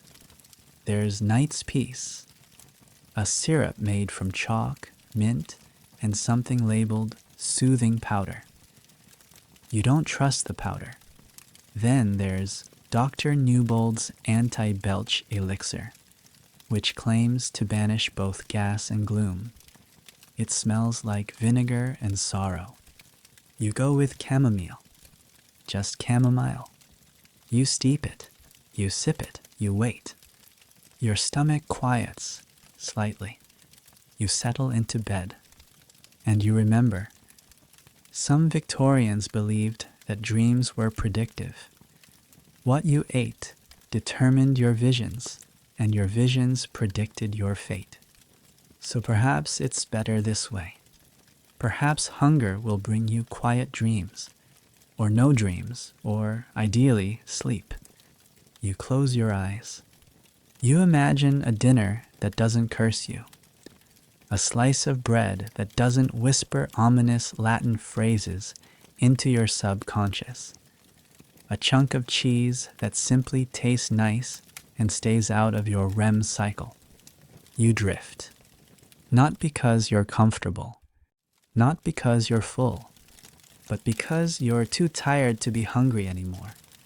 And maybe that's the real Victorian cure. Give up, lie still, and let the absurdity of it all carry you gently into the arms of a slightly amused darkness. You are now officially afraid of your bed, not in a dramatic, I think it's haunted kind of way, though, to be fair, it probably is. No, this is the quieter kind of fear, the kind that creeps in after too many nights of failure, the kind that makes you dread the very act of lying down, which is why tonight you decide to focus not on what you do, but on what you sleep on. Welcome to the most contentious interior design debate of the Victorian era. Feather versus horsehair. It doesn't sound dramatic. It doesn't sound important. But it absolutely was. Entire pamphlets were written. Doctors took sides. Mothers fought with daughters-in-law. It was the 19th century version of memory foam versus firm coil, and just as divisive. Feather beds were the pinnacle of comfort, if you could afford them. They were soft. They were warm. They smelled faintly of birds. Sleeping in one was like being swallowed by a sleepy goose. But not everyone was impressed. Some doctors claimed feather beds were sinful, too luxurious, too indulgent. The softness, they argued, encouraged laziness, decadence, and unwholesome dreams. A few even blamed them for spiritual decay, noting that no truly righteous man sleeps in a cloud. Historians still debate whether medical objections to feather beds were grounded in hygiene concerns or plain old class resentment. Either way, the pushback was real. You once read a physician's opinion that feather beds were damp sponges for disease, trapping moisture, sweat, and sin. He recommended horsehair instead. So you try it. Your mattress is already a mix, mostly horsehair with some straw and regret. But tonight you've added an extra horsehair bolster under your back. You lie down and instantly regret it. Horsehair mattresses are firm, not supportive firm, punitive firm. They're the kind of surface that makes your bones apologize for having joints.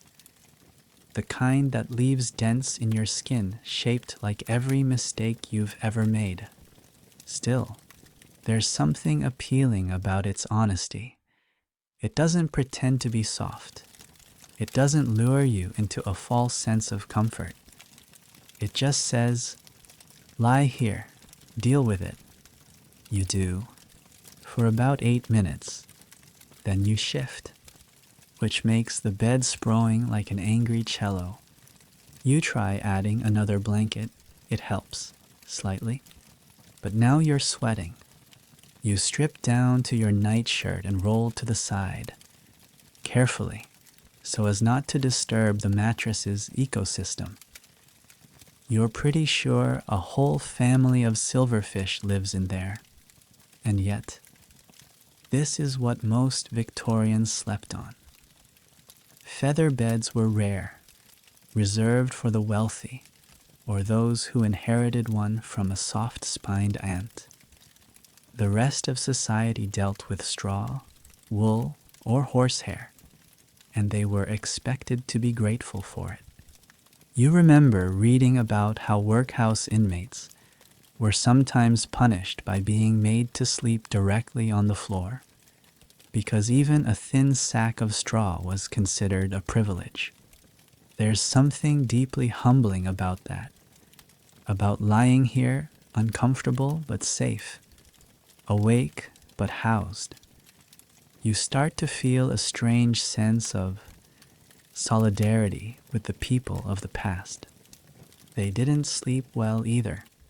They just slept anyway. Still awake, you try turning the pillow over. It's damp on one side, possibly from drool, possibly from despair. You tuck it under your head and think about feathers, about how soft they might be, about how a goose, plucked in the name of sleep, might judge you from the afterlife. Feather beds were sometimes topped with goose down duvets, prized for their warmth and lightness. But these were expensive. You read that Queen Victoria had a goose down mattress made specially for her travels. You doubt she ever tried sleeping on horsehair. You envy her, but you also suspect she was still tired a lot, because even the best mattress can't fix a restless mind. You lie still, try to breathe. Try not to scratch the part of your leg that now itches suspiciously. You suspect the straw layer beneath your mattress is fermenting. The bed creaks, you creak. The wind hisses at the window like a disappointed ant. You sigh, and for a moment, just a moment, you think about floors. Stone, wood, earth, a flat, cold honesty that doesn't pretend to be comfortable. You lie back on your horsehair mattress. You accept it. You close your eyes. And if sleep doesn't come, that's fine. You've picked a side in the great Victorian bed debate. And your dreams, should they ever arrive, will be firm, scratchy, and morally upright. You've tried herbs. You've tried science. You've tried sleeping in a bed that felt like a punishment handed down by a particularly stern judge. So tonight, you're returning to something simpler, older, an approach you once dismissed as quaint. Tonight, you're donning a nightcap. Yes, a literal one. A long, saggy cone of wool that droops to one side like it's quietly disappointed in you. You found it folded neatly at the bottom of a trunk, next to a half-used bottle of castor oil and a very optimistic pair of spectacles. You pull it on. It smells faintly of mothballs and lavender. The wool is scratchy, but it hugs your scalp with a kind of absurd dignity. You are now officially dressed for sleep, Victorian style. The nightcap, once essential, now seems ridiculous. But in the 1800s, it was considered as important as the blanket itself. It protected against drafts, retained precious head warmth, prevented brain chills, a diagnosis that, thankfully, no longer exists in modern medicine. Historians still debate whether nightcaps actually prevented illness or were simply a fashionable superstition passed down by generations of cold, tired heads. Either way, they were taken seriously. Your cap is too long. It flops across your face when you lie down. You try tucking it behind your ear like a woolen ponytail. Slightly better. You add a shawl because someone once told you that shoulders are where bad dreams enter. Then you reach for a little brandy. Just a sip. Victorian nightcaps weren't just fabric. They were also liquid. A shot of brandy. A nip of whiskey. A glass of hot toddy laced with lemon and laudanum, if you were lucky. The idea was simple. Alcohol warms the body, soothes the nerves, and lulls the brain. And it worked, briefly. You sip slowly.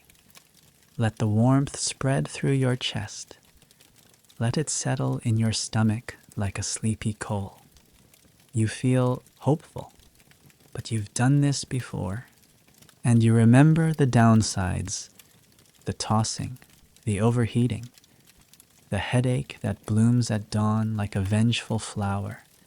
Still you drink, still you wait. You lie back, wool cap askew, brandy glass empty. And that's when the nightmares start. Not real ones, not yet, but the fear of them. The idea that brandy invites them, or that sleeping too warmly summons dark thoughts.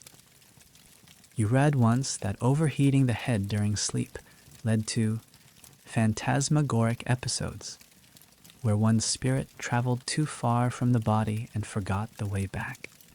You adjust your nightcap.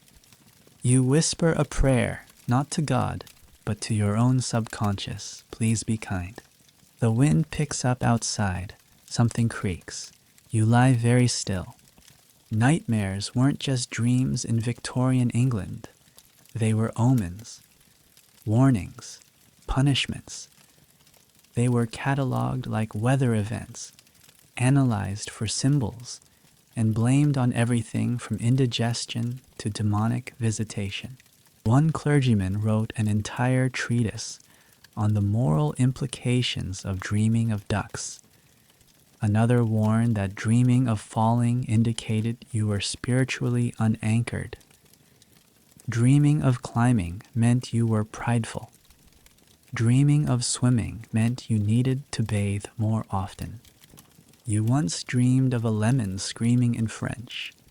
You've never told anyone that. Still awake, you try listening instead. Not to the house, too creaky. Not to your own thoughts, too loud. You try to hear your breath. In, out. In, out. You match it to the rhythm of your heartbeat. You pretend you're a quiet instrument waiting to be tuned. You pretend you're not 38 years old, in a wool cap, pretending to be a cello. And then something shifts. Your shoulders release. Your jaw unclenches. Your feet go warm. Your mind quiets. Not fully, but enough. You begin to slip. And just as your consciousness starts to fray at the edges, a sound, a nightingale, distant, sweet, a trill that feels like it was made for someone else, but accidentally wandered past your window.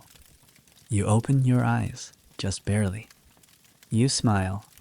In Victorian literature, nightingales were symbols of grace, of melancholy, of the soul's yearning. To hear one at night was a kind of blessing, a lullaby from the natural world. You listen. It sings once more, then silence. You let the quiet take you, cap tilted, heart soft. And dreams, if they come, might just be gentle tonight. You've officially reached the burning stuff in the bedroom phase of Victorian insomnia. Tonight's remedy, aromatherapy, or at least what passed for it before modern diffusers and essential oil influencers. You're told the secret lies in the right combination of smoke, tar, and low expectations. You light a small piece of benzoin resin, just as the apothecary instructed. It crackles faintly, releasing a scent that hovers somewhere between vanilla, church, and the bottom of a shoebox. Victorian pamphlets call it soothing to the spirit and the lungs, which seems ambitious for something that smells like burnt parchment. You wave it around the room with a tin saucer, creating soft arcs of smoke that mingle with the dusty air. The idea, of course, is that the aromatic vapors will gently lull the mind into moral rest. The practical effect is more like being exorcised by a small, confused monk. You sit, you breathe. You try to ignore the way your throat is beginning to itch. Then you move on to pine pitch, because someone told you the Scots swear by it, and that sounds authoritative enough. You drop a dab onto a bit of coal and wait. The scent is sharper now. woody, resinous, aggressively forest-themed. It fills the room like a Victorian lumberjack has just taken up smoking in your fireplace. Historians still debate whether Victorian aromatherapy had genuine calming properties or simply worked by suffocating the user into unconsciousness. Based on current results, you suspect it was the latter. You light a third item, tar cord. Yes, tar. You're told that hanging a strip of tar-soaked twine above the bed helps purify dreams and silence the heart. That phrase raises questions. Silence it how? Permanently? But you do it anyway.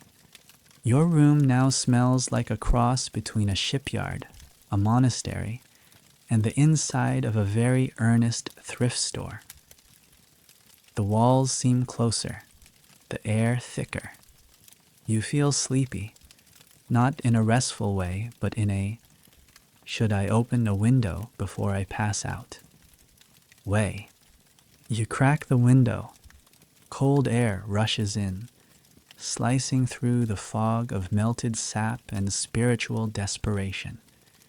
You wrap yourself in a shawl and wait for clarity. It does not arrive. Still awake, you consider one final option, burning coal in a saucer beside the bed. This is not advised. Coal, when burned without ventilation, releases carbon monoxide. But the Victorians didn't know that, or they did, and simply accepted it as part of life, like dysentery or emotionally repressed husbands. So you light the coal. The room warms finally. The scent is metallic, earthy, with just a hint of danger. Your eyelids grow heavy, but whether it's from relaxation or a mild brush with poisoning is unclear. You lie back, surrounded by the ghosts of extinct trees and the smoky residue of someone else's bad ideas. The pillow is warm. Your throat is dry. Your lungs feel like they've been hugged by a stovepipe. And yet, there is something comforting about it. The ritual, the smell, the flicker of orange light, a reminder that people before you, for hundreds of years, also sat in small rooms, burning things they barely understood, praying for sleep. Not every Victorian had the luxury of aromatherapy. Many burned dried dung, peat, or bits of old rags, whatever was flammable and close at hand. Some boiled herbs over an open flame. Others just burned their hopes and called it incense. The point was never perfection. It was participation. To try something, anything, to say, I have done what I could. Let the night do the rest. You close your eyes. Smoke curls toward the ceiling. The tar cord twists in the draft. And for a moment, your mind goes still. Not from peace, perhaps, but from pure sensory overload. You're too tired to think, too smoky to panic. And in that strange, resin-scented pause, you almost sleep. You awaken with a throat like sandpaper, and the distinct impression that you've been gently smoked overnight, like a ham in a linen nightgown. Your room still carries the ghostly tang of pine pitch and resin. The tar cord is now just a limp black thread, dangling like a spent thought. You've decided to give aromatics a rest tonight. Instead, you're turning back to the bees. Yes, again. Because despite everything, despite the stinging, the wax, the smell of damp honey, you've heard whispers of a new therapy. One that blends the soothing warmth of beeswax with something far more ambitious. Something called bee heat therapy. You don't know who coined the term. Possibly the apothecary, possibly a poet, possibly a bee with a flair for branding. But the instructions are clear. Soak clean cloth in a beeswax infusion, warm it over the hearth, and wrap yourself head to toe before bed. You are to become a bee mummy. You gather your supplies. First, the wax. Melt it gently with a bit of hot water and maybe, just maybe, a few drops of camphor oil if you're feeling fancy. Then the cloth. Old linen, frayed but soft. You dip. You wring. You lay them out like you're preparing for a very cozy embalming.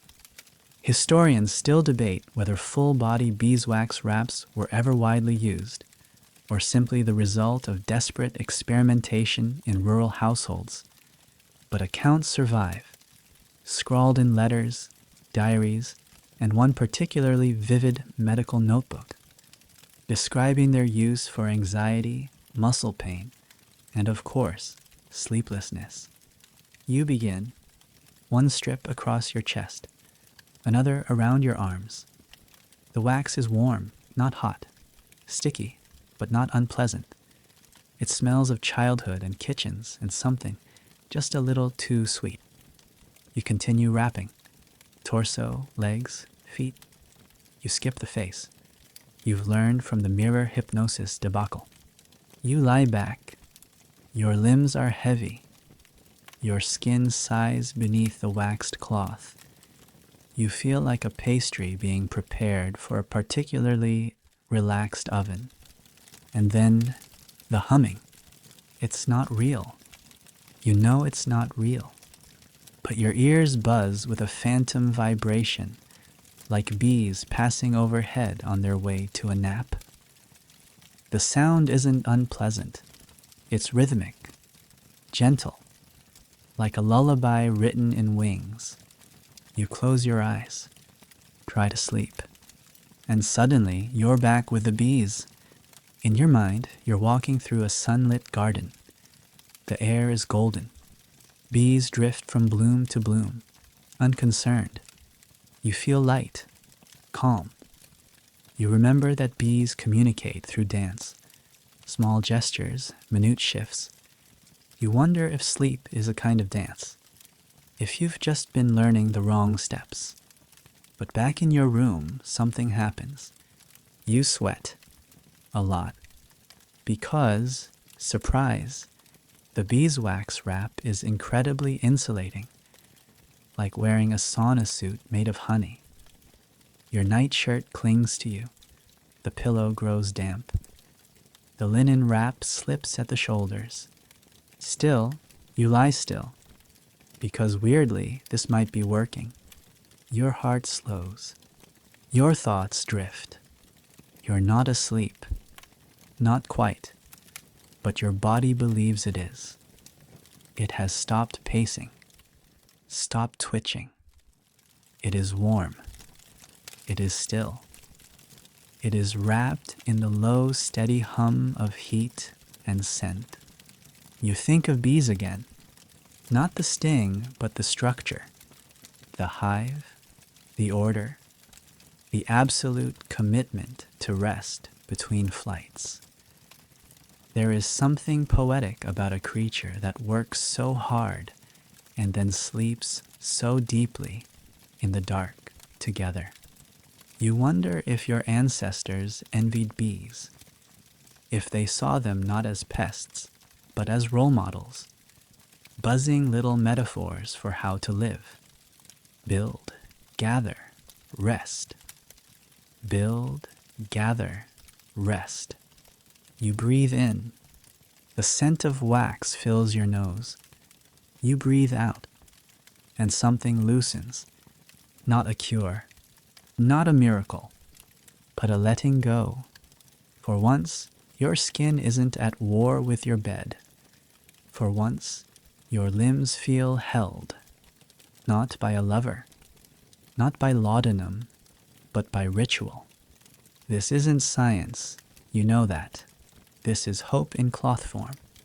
A way to say, I'm trying, I care, I still believe in the possibility of sleep. You don't remember drifting off. You only remember the bees, the hum, the warmth, the dark. And when you wake, an hour later, maybe two, you're sweating, slightly dizzy, but calmer than you've been in days. The wax has cooled, the cloth is stiff, but your hands don't tremble. Your breath is even. You unwrap yourself slowly, carefully, gratefully. Tonight, you didn't win, but you shared a truce with your body. And in the Victorian age, that's sometimes the closest thing to rest you'll get. Tonight, your house is silent. The bees are gone. The wax has cooled. You're sitting on the edge of your bed with the creeping suspicion that maybe, just maybe, the problem isn't your bed, your blood, or your bedtime beverage. Maybe it's your uterus. At least, that's what Victorian doctors would say if you were a woman. You read it in a pamphlet. You overheard it at the market, and now it's echoing in your head. Sleeplessness is hysteria, and hysteria lives in the womb. Welcome to the world of Victorian women who were too awake. According to 19th century medical wisdom, if you were female and couldn't sleep, it probably had nothing to do with stress, noise, or digestive revenge. No, it was clearly your wandering womb. That's right. The uterus was believed to be a roving creature, prone to floating around the body and wreaking havoc wherever it pleased. Insomnia must have floated near the brain. Nervous twitch, hovering around the spine. Mild curiosity, obviously uterus related. Historians still debate whether this belief was rooted more in ancient Greek medicine or Victorian misogyny, but the results were the same. Thousands of women diagnosed with hysteria, a catch-all condition that included anxiety, depression, sexual desire, disobedience, and of course, sleeplessness. You try to imagine your uterus putting on a little bonnet and marching up to your frontal lobe with a sign that says, "I'd prefer not to." It would be funnier if it weren't also terrifying. The treatments were extensive. Some doctors prescribed chloroform. Others recommended vaginal douching with vinegar. Ouch. A few believed that gently massaging the abdomen while humming hymns could soothe the womb back into place. But the most infamous remedy, the one that makes your eyebrows climb toward your scalp, hysteria massage therapy. That's right. Doctors, and later patented devices, would induce what they called a paroxysm, a therapeutic release, to calm the nervous system. It was done discreetly, regularly, in well-appointed offices with fainting couches and a thick cloud of denial. You don't try that tonight, but you do raise an eyebrow in historical disbelief. Then there were the uterine pessaries, essentially internal devices meant to weigh the womb down and keep it from wandering. Women were told these would restore sleep and realign the moon cycles. They were also told not to walk too quickly, or they'd jostle their internal furniture. Some remedies were simpler. Women were advised to marry, or not marry, or avoid reading novels, or take up embroidery, or avoid embroidery, or get more sun, or wear less lace, or stop riding trains, because the velocity was thought to excite the nerves. You curl up on your side and wonder how anyone survived the 1800s with their sanity intact. The truth was, Women's insomnia was rarely taken seriously, unless it fit into a tidy moral narrative. Were you virtuous and pale, tossing gently in linen sheets? Then your sleeplessness was tragic and poetic. Were you loud, angry, or difficult? Then your insomnia was dangerous, deviant, and probably a sign of witchcraft. And if you were poor, no one asked why you couldn't sleep. They assumed you were tired enough to sleep wherever you fell. You think of the factory girls, 12-hour shifts, soot on their faces, sharing narrow beds with sisters and strangers. You think of the mothers, up with colicky babies and no word for postpartum. You think of the widows, alone in houses that whispered too loudly. They didn't have nightcaps. They didn't have laudanum. They had bread crusts, drafty rooms, and bodies full of ache. Still awake? You press your palm to your stomach. You don't believe in the wandering womb, but you do believe in tension that settles somewhere deep and quiet, in worries that wrap themselves around the softest parts of you. You breathe. You remember that, for all its absurdities, Victorian medicine was trying, awkwardly, sometimes cruelly, to name the unnameable pain of living in a restless body. You forgive it, a little. You curl tighter beneath the blanket. You do not fear your body. You do not fear your mind. You are tired, and if sleep won't come, you will rest here anyway, with warmth in your belly and defiance in your bones. Tonight, you're doing something bold, dangerous, slightly damp. You're going to be immersed, because after herbs, leeches, wax, and the occasional Victorian gender panic, the next stop on the Insomnia Express is something called hydrotherapy, also known as being gently drowned for your own good. You've read the pamphlets. You've heard the testimonials. You even saw an advertisement with a drawing of a very calm woman in a wooden tub, eyes closed, arms crossed serenely over her chest, as if preparing for burial or very polite baptism. You run the bath, not hot, not cold, just lukewarm, because that's what they insisted upon. Neither exciting nor chilling, but neutralizing to the nervous spirit. You stick a toe in, then another, then regret your choices. Hydrotherapy wasn't about comfort. It was about discipline. And like most Victorian sleep cures, it came with a full suite of rules, routines, and completely unverified science. Historians still debate whether hydrotherapy's benefits came from physiological effects or the psychological power of routine, but there's no denying it was popular. There were full-blown spas dedicated to it, institutes, bathhouses, even at-home kits complete with special cloths, timers, and faint judgment. You sink into the water. It's not unpleasant, just very present, like your skin is aware of itself in a way that's deeply inconvenient. You're told to remain still. No talking, no humming, no reaching for the book you accidentally left just out of arm's reach.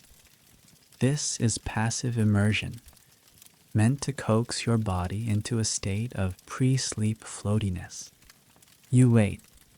The water cools. Your courage drains. You try to imagine this from a Victorian perspective. A world of coal soot, rough wool, and chamber pots. A lukewarm bath probably felt like a spa day. And maybe, just maybe, lying in water that didn't try to scald you or give you cholera was healing. You try to relax. But hydrotherapy didn't stop at bathing. There were wet sheet wraps in which you'd be mummified in cold, damp linens and left to steam yourself into moral equilibrium. There were foot baths and hip baths with custom tubs shaped like truncated eggs. One London physician swore by something called the half-sits, which involved sitting upright in water that covered only your thighs, while your upper body remained dry and judgmental. The belief was that water could draw the insomnia out of you, that it would absorb your sleeplessness like a damp sponge absorbs regret. You lie still. The bath is cooling further now, edging into, "Why am I doing this?" territory. Your fingers prune. Your knees complain. Your nose is cold. Still awake? You towel off. Quickly, you consider trying the full wrap. You've read the instructions. Soak a linen sheet in cold water. Wrap it around your entire body. Cover it with a dry woolen blanket and lie down until your body heat warms the sheet. You try it. You instantly regret it. It's like climbing into bed with a very disappointed glacier. Your skin tightens. Your breath hitches. You feel less like a patient and more like leftovers. But you wait. The wool traps the cold in. Your body begins to fight back. And slowly, oh so slowly, the sheet warms. You feel your pulse in your neck, in your wrists, in your ankles. Not panicked, just aware. Present, tethered. There's something primal about it, this battle between warm and cold, body and linen. And in the struggle, your mind quiets. The cold sheet becomes tolerable, then soothing, then almost cozy. You lie very still. You think of the patients in water cure hospitals, rows of cots, rows of wrapped figures, eyes closed, hearts slowed. You think of them finding comfort not in softness, but in containment. You understand that now, because tonight, for once, you are held, not by a person, not by a potion, but by fabric, water, and the strange patience of a body that has not yet given up. You drift, not deep, not long, but enough to count. When you unwrap, your skin is flushed, your hair is wild, your bed sheets are slightly damp, but your heart is steady. Your breath is calm. You made it through another night, not because hydrotherapy is magic, but because you gave your body something to do instead of something to fight. And sometimes that's enough. You've stopped wrapping yourself in cold sheets. You've hidden the wax. You've promised yourself no more vinegar-based compresses unless the situation becomes dire. But tonight, you're feeling curious. Because tonight, you're not looking for a cure for yourself. You're looking for proof that even royalty couldn't sleep. Enter Queen Victoria. Yes, the monarch herself. The woman who ruled an empire on which the sun never set, but whose nights were, by many accounts, restless. You've read the letters. You've seen the biographers tiptoe around the issue. You've even found a few personal notes that speak of late nights, anxious pacing, and a mind that simply would not settle. Historians still debate the extent of Queen Victoria's insomnia, whether it was chronic, seasonal, or circumstantial. But what is clear is that she, too, was awake. And she wasn't alone. Prince Albert reportedly had similar struggles. He favored beef broth before bed, claiming it fortified the nerves and dulled the worldly mind. A noble idea, if your idea of bedtime involves sipping hot cow juice in a wool robe. You decide to try it. The broth is warm, savory, strangely comforting. You imagine a servant bringing it on a silver tray. The smell of beef mingling with candle wax and royal expectation. You imagine sipping it beside a window overlooking Windsor, the stars distant and unbothered. And then you remember that Victoria also believed in bell pulls beside the bed, not for servants, but for spiritual emergencies. Some nights, she reportedly rang them in tears, overwhelmed by grief or unease. Because here's the thing about insomnia, it's democratic. It doesn't care about titles or tiaras.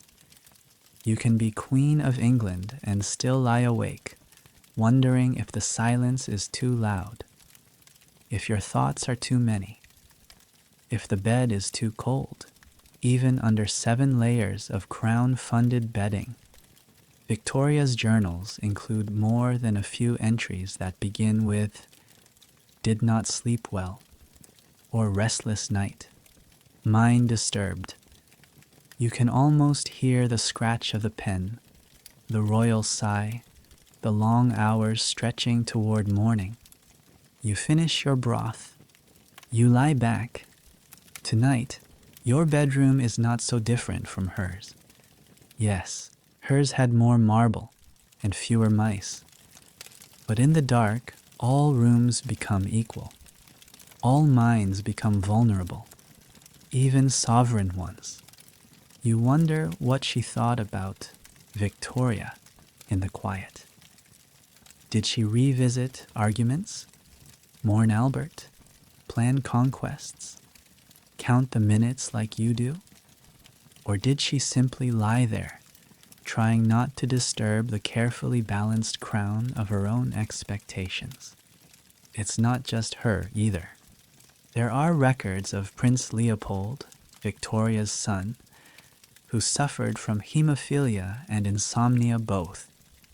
He sought treatment in warm climates, took waters, drank opiates, rarely slept well. Even the royal physician, Sir James Reed, recorded dozens of notes about the Queen's nighttime restlessness, her desire for warm drinks, for cooler rooms, for the calming presence of a familiar maid. Which makes you wonder, maybe the answer wasn't medicine. Maybe it was company. Victorian households were full. Family, staff, guests, pets. And yet, night always felt like isolation. A royal bed was still a bed, and no one can hold your hand through your own sleeplessness. Still awake? You imagine Victoria lying in state.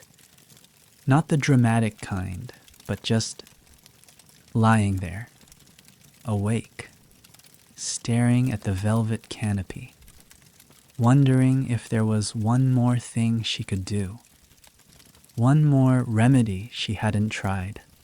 Maybe she reached for broth. Maybe she whispered prayers. Maybe she cursed the empire under her breath. You do all three. And then you do something radical. You forgive yourself for still being awake. Because if a woman with an empire couldn't force herself to sleep, then surely you, tired, human, humming with uncertainty, can be forgiven for the same. You breathe. You remember that insomnia isn't failure. It's legacy. And tonight, you inherit it gently. It's the 20th night. You've rapped, you've burned, you've buzzed, you've begged, you've whispered sweet nothings to yourself in the mirror, and had several long, uncomfortable conversations with your mattress.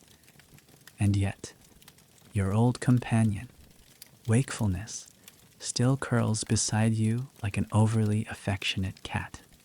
So tonight, you're revisiting a classic, one that's equal parts trust exercise and potential dental disaster. Tonight, you drink mercury. Yes, mercury. Not the whole element, obviously. That would be quick and fatal, and extremely counterproductive. No, you're partaking in a mercury tincture, a trace solution mixed with herbs and alcohol, sold under appealing names like Calm Essence or Dr. Brinkley's Bedtime Balm. This was not uncommon. Historians still debate whether Victorian apothecaries genuinely believed in the efficacy of mercury or simply admired how shiny it was, but either way, it made its way into hundreds of tonics, powders, and pills. And one of its less lethal applications? As a sleep aid. You hold the bottle up to the candlelight. It's cloudy, faintly green, and smells like regret. You measure out a small teaspoon because the label, if you can call it that, warns ominously. 1 dram is cure, 2 a corridor. Unclear what that means, but it doesn't feel encouraging. You sip. It burns. Slowly.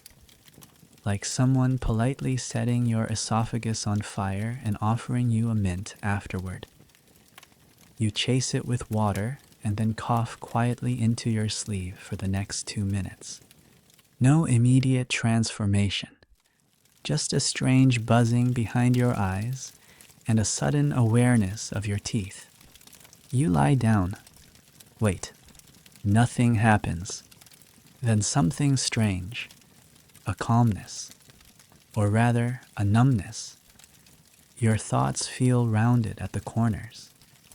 Your anxieties shrink, not disappear, but tuck themselves into little drawers.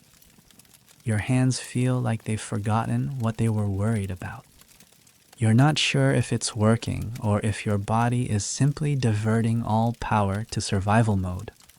This was the Victorian way. Treat the symptom. Ignore the long-term consequences. If it worked today, consequences could wait until Thursday. And so people downed mercury, arsenic, strychnine, anything that promised peace, even if it was temporary, toxic, or both. And somehow you understand, because insomnia is a thief. It takes your hours, yes, but also your certainty. It makes you doubt your own body, your own rhythms. It whispers that you're failing at something automatic. So you reach for anything, even a shiny, slightly venomous lie in a bottle.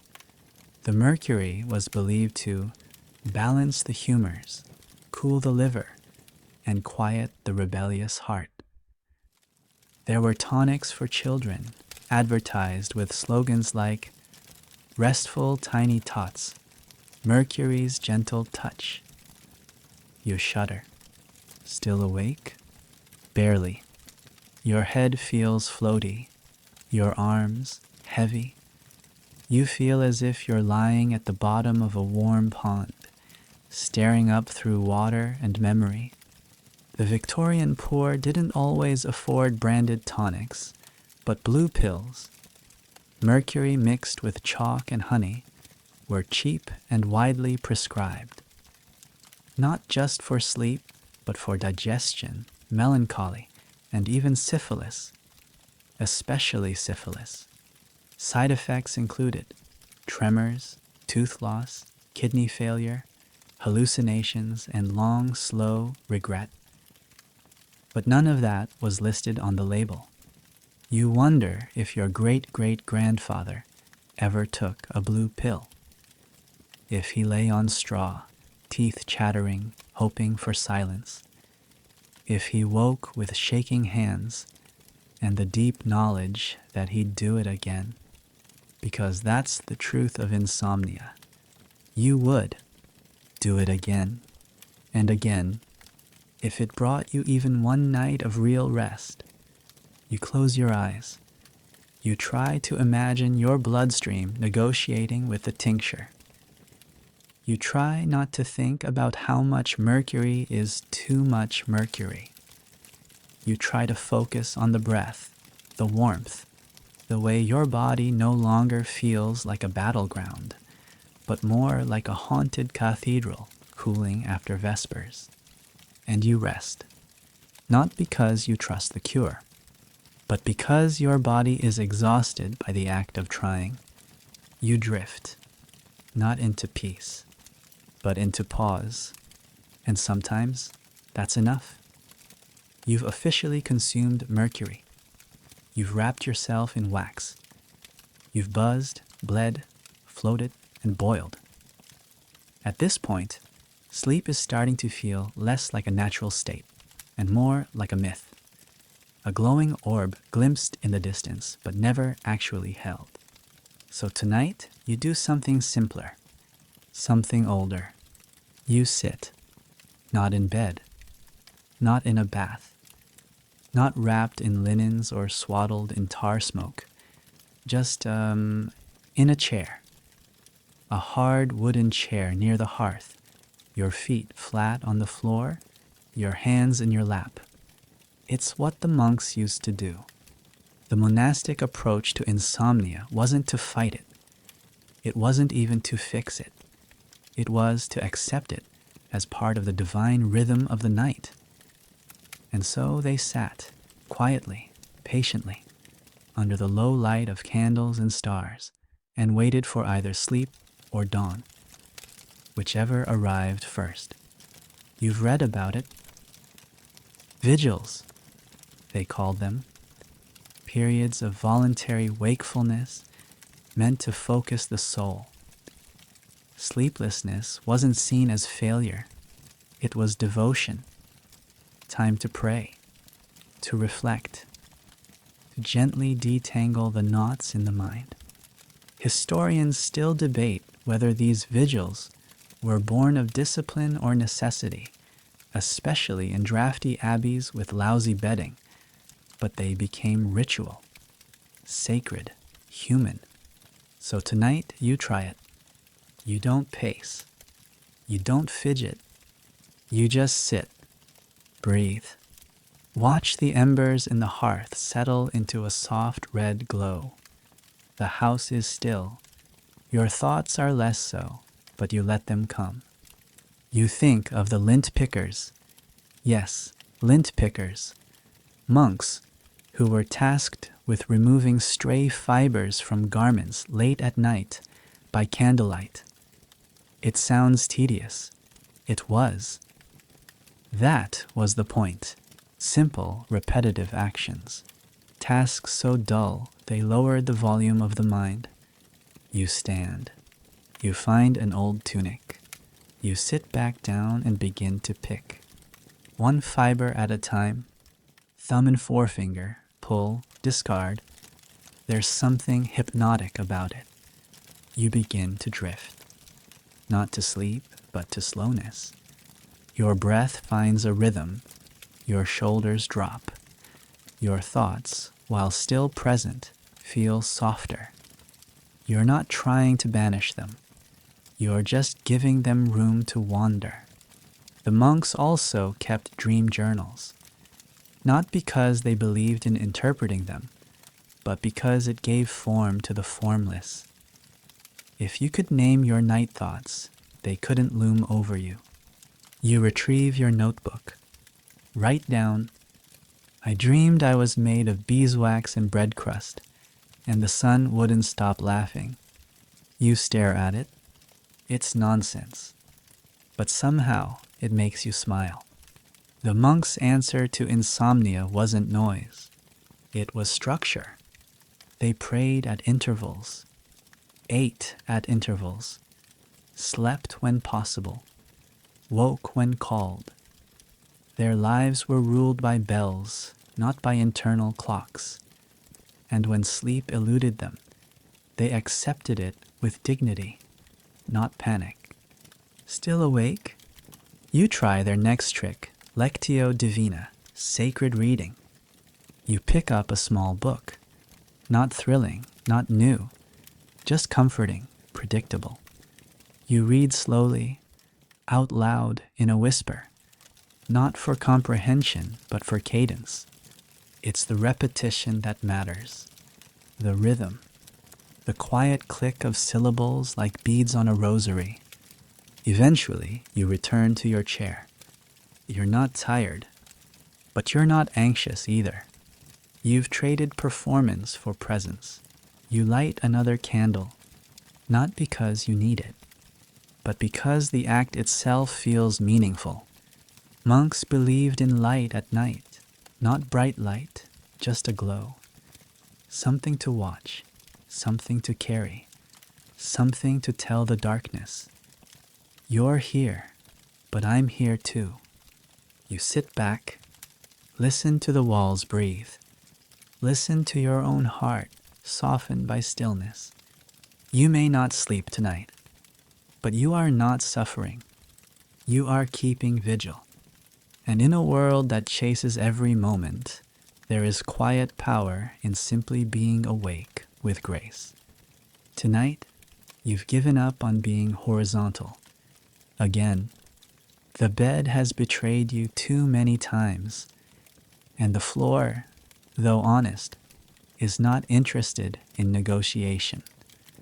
So you're back at the window, chin resting on folded arms, watching the gaslight flicker in the fog like a tired idea trying to stay lit. It's quiet, almost. A distant cartwheel, a cough 2 houses down. The sound of the city never quite sleeping, only shifting weight from one foot to the other.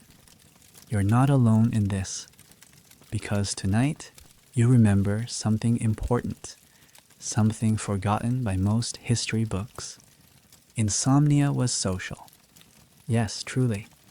In the Victorian city, the night had its own community. Historians still debate how widespread these nocturnal micro-societies were. But evidence shows that for every sleeper, there was a companion who couldn't or wouldn't sleep. You weren't supposed to walk at night, but people did, quietly, carefully. They walked the edges of the world, lamplighters finishing their rounds, midwives on call, constables with tired feet and a flask in one pocket. And of course, the watchers.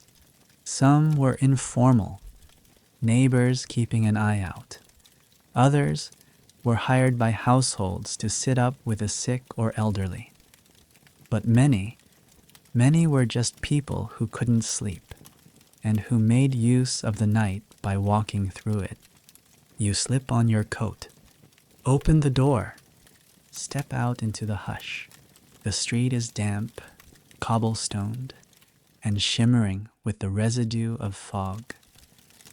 Your boots click softly, and you realize how much sound matters in the dark. Every cough, every step, every breath feels amplified, like the world is listening. There's a woman across the street sweeping her stoop. At 3 a.m., she glances up, nods. You nod back. Neither of you speaks. That's the rule. You walk. You pass an alley where a cat sits like a guardian. You pass a bakery where the ovens are already warm. You breathe in bread and ash and something faintly sweet. You pass a window still lit, curtains open just enough to show a man hunched over papers, his candle down to a stub. Still awake? You think about the others, the nannies, rocking babies who refuse to sleep, the workers, just finishing a shift at the textile mill, fingers raw and faces ghosted with flour or soot, the readers, eyes strained by gaslight, chasing just one more chapter, the thinkers, scribbling ideas they'll forget by morning, And the ones like you, walkers in the hush, Victorians knew about this. Some wrote poems to the night. Some composed letters, postmarked in hours not meant to exist. Some kept company with each other through the thin walls of boarding houses, the occasional knock or creak reminding them, you're not alone. There was even a term for it in some circles, the Fellowship of the Wakeful. No club, no membership card, just a shared glance between gas lamps. You walk until your breath fogs less, until your hands start to tingle from the cold, until your feet ache in a good way, a real way. Then you return. Home feels quieter now, as if the night, reassured by your absence, has finally curled into sleep. You hang your coat, step back into the bedroom. The sheets are still cool, the pillow still unimpressed. But something's shifted. You are not the only one who didn't sleep. You are part of a lineage, a congregation of the unstill, a society of thinkers, mourners, bakers, lovers, nurses, and poets who have all, at some point, stared at the same stars and wondered, is it just me? It's not. It never was. You pull the blanket up to your chin. You let the quiet settle in. And maybe tonight you won't sleep, but you will rest. And you will remember the woman sweeping her steps at 3 a.m., and the cat, and the man with the candle and the too late thoughts. And you will feel less alone, which, in a way, is its own kind of dreaming. Tonight, the fog presses against your windows like a tired animal. The lamp outside casts a sickly amber glow. You've walked. You've watched. You've whispered affirmations to your own bones. Nothing has worked. So now, you're going to try trickery. You're going to fool your body into sleeping. Not with tonics, not with tar, but with a method found in one of the more obscure volumes on your bookshelf.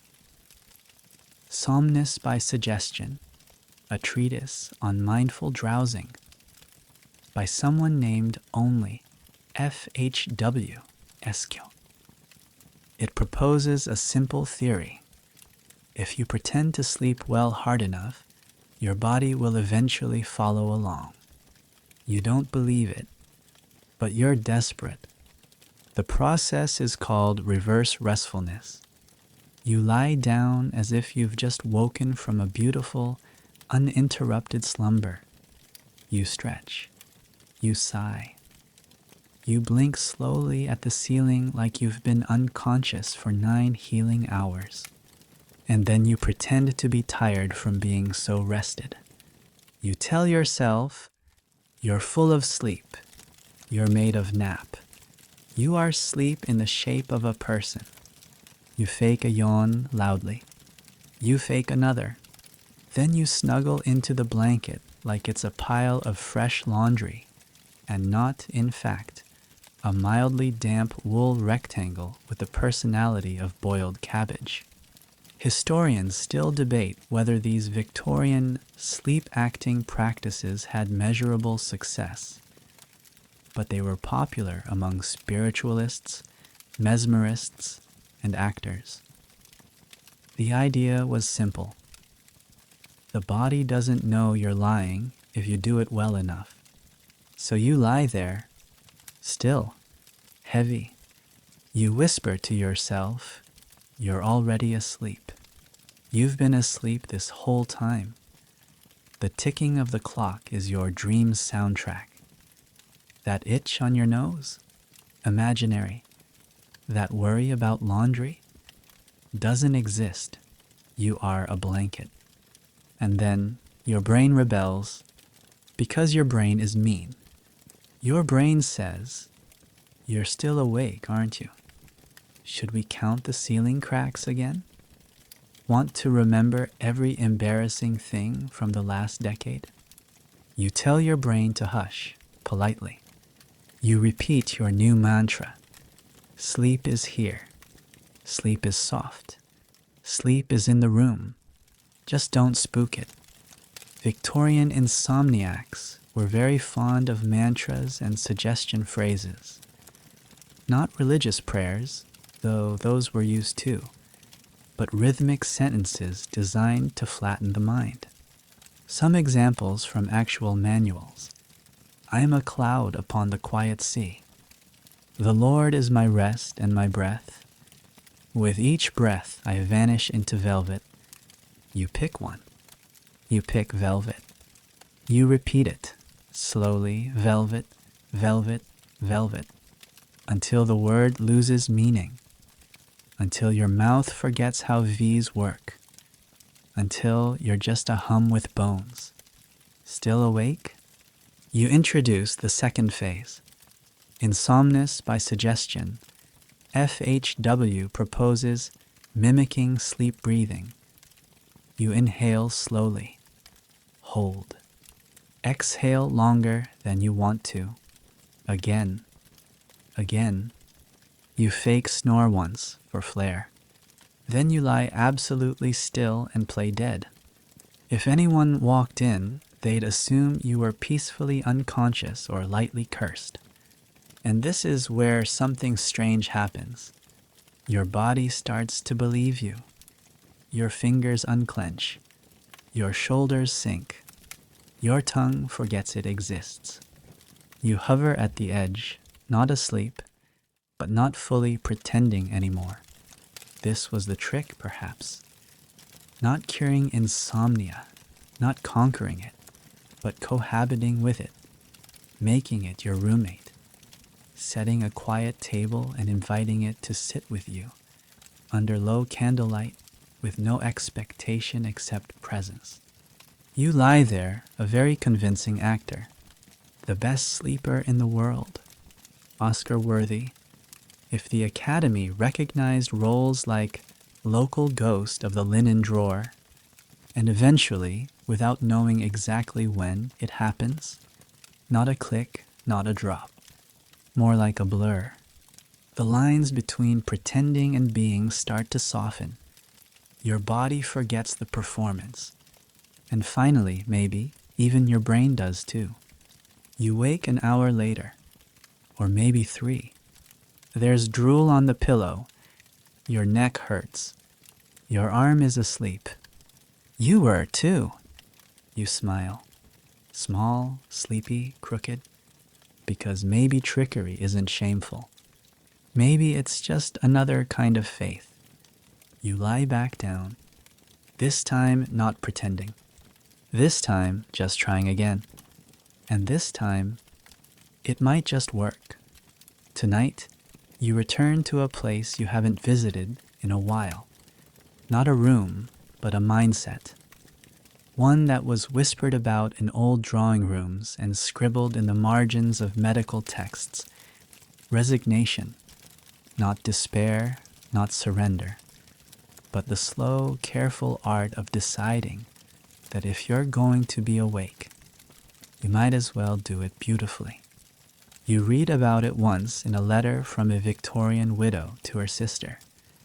She wrote, I no longer fear the hours between 2 and 4. They are mine. I keep them like pearls in a drawer. You didn't understand it then. You do now. Historians still debate whether late-night routines among Victorian women were a sign of spiritual reflection or simply learned helplessness, but it doesn't matter. The result was the same, a practice of turning wakefulness into ritual. So tonight, you build one. First, you light a candle. Not because you need to see, but because the flame feels like company. Next, you warm your slippers by the hearth. Put on your best house shawl, the one with the faded embroidery, the one that makes you feel like someone who writes long letters and doesn't apologize for her margins. You pour a small glass of elderflower cordial. You imagine you made it yourself, from flowers you picked at the edge of a foggy field while thinking about time and the weight of teacups. Then you sit and do nothing. You don't try to sleep. You don't try not to sleep. You just exist. Still, present, a Victorian woman in the 1880s once wrote in her journal, "The hours when the house is silent feel like borrowed time. I mend, I think. I unravel old things, then re-stitch them. You find an old sock, begin to mend it. Not because you need to, but because the rhythm feels honest. Needle, thread, pull. The sound is faint. The thread whispering through cloth. The occasional prickle of your fingertip. You mend until the hole is closed. You don't even remember starting it. You tuck the sock away. Feel a strange satisfaction. Still awake? Then you write. Just a few lines. Not a diary, not a record. Just a page that says, "Tonight I stitched the dark into something usable. I did not curse it. I did not banish it. I held it gently and let it sit by the fire." That's enough. Because what if sleep isn't something you win? What if it's something that visits? And some nights it's just late. And some nights it doesn't come at all. And on those nights, maybe your job isn't to panic or plead or measure out drops of strange syrup, but simply to be here. To sit with the dark and say, "Fine, let's be quiet together." You dim the candle. You breathe. You remember all the others across time who did the same. The woman in her London flat, sketching by gaslight. The farmer's wife in Derbyshire, knitting until dawn. The widower in Edinburgh, reading by the fire with a quilt tucked around his knees. The child in Cornwall, watching dust float through moonlight. You are not the first to be awake. You are not the only one awake now. You are part of a thread, old, soft, unbroken. And if that thread winds through sleepless nights and quiet rituals and shawls and socks and elderflower cordial, then maybe it's not failure. Maybe it's belonging. You lie back down, not to sleep, but to rest, like someone who knows the night will pass, whether you sleep through it or not. It's your final night. At least, that's what you whisper to yourself as you lie in bed, the candle down to its stub, the window cracked just enough to let in the night air, which smells faintly of soot, lavender, and old wood. You're not sure what else there is to try, but then again, you're no longer trying. Tonight is different, because tonight you're letting sleep do what it wants. If it comes, it comes. If not, well, you've made peace with the dark. Still, you reach for one last remedy, not a tincture, not a poultice, not a prayer, but a story. Victorians believed in stories as medicine. They believed that the mind, when gently led down the right path, would eventually wander into slumber like a child toddling after a butterfly. And so, you begin to tell yourself a story. It's about a small town, tucked into a fold of green hills. The kind of place where the chimneys always smoke, the bread always rises, and the postman knows everyone's secrets and keeps them anyway. In this town lives a woman, not young, not old, who spends her nights wandering the edge of the village, searching for lost sleep. She wears boots too big and a coat too soft. She talks to the foxes.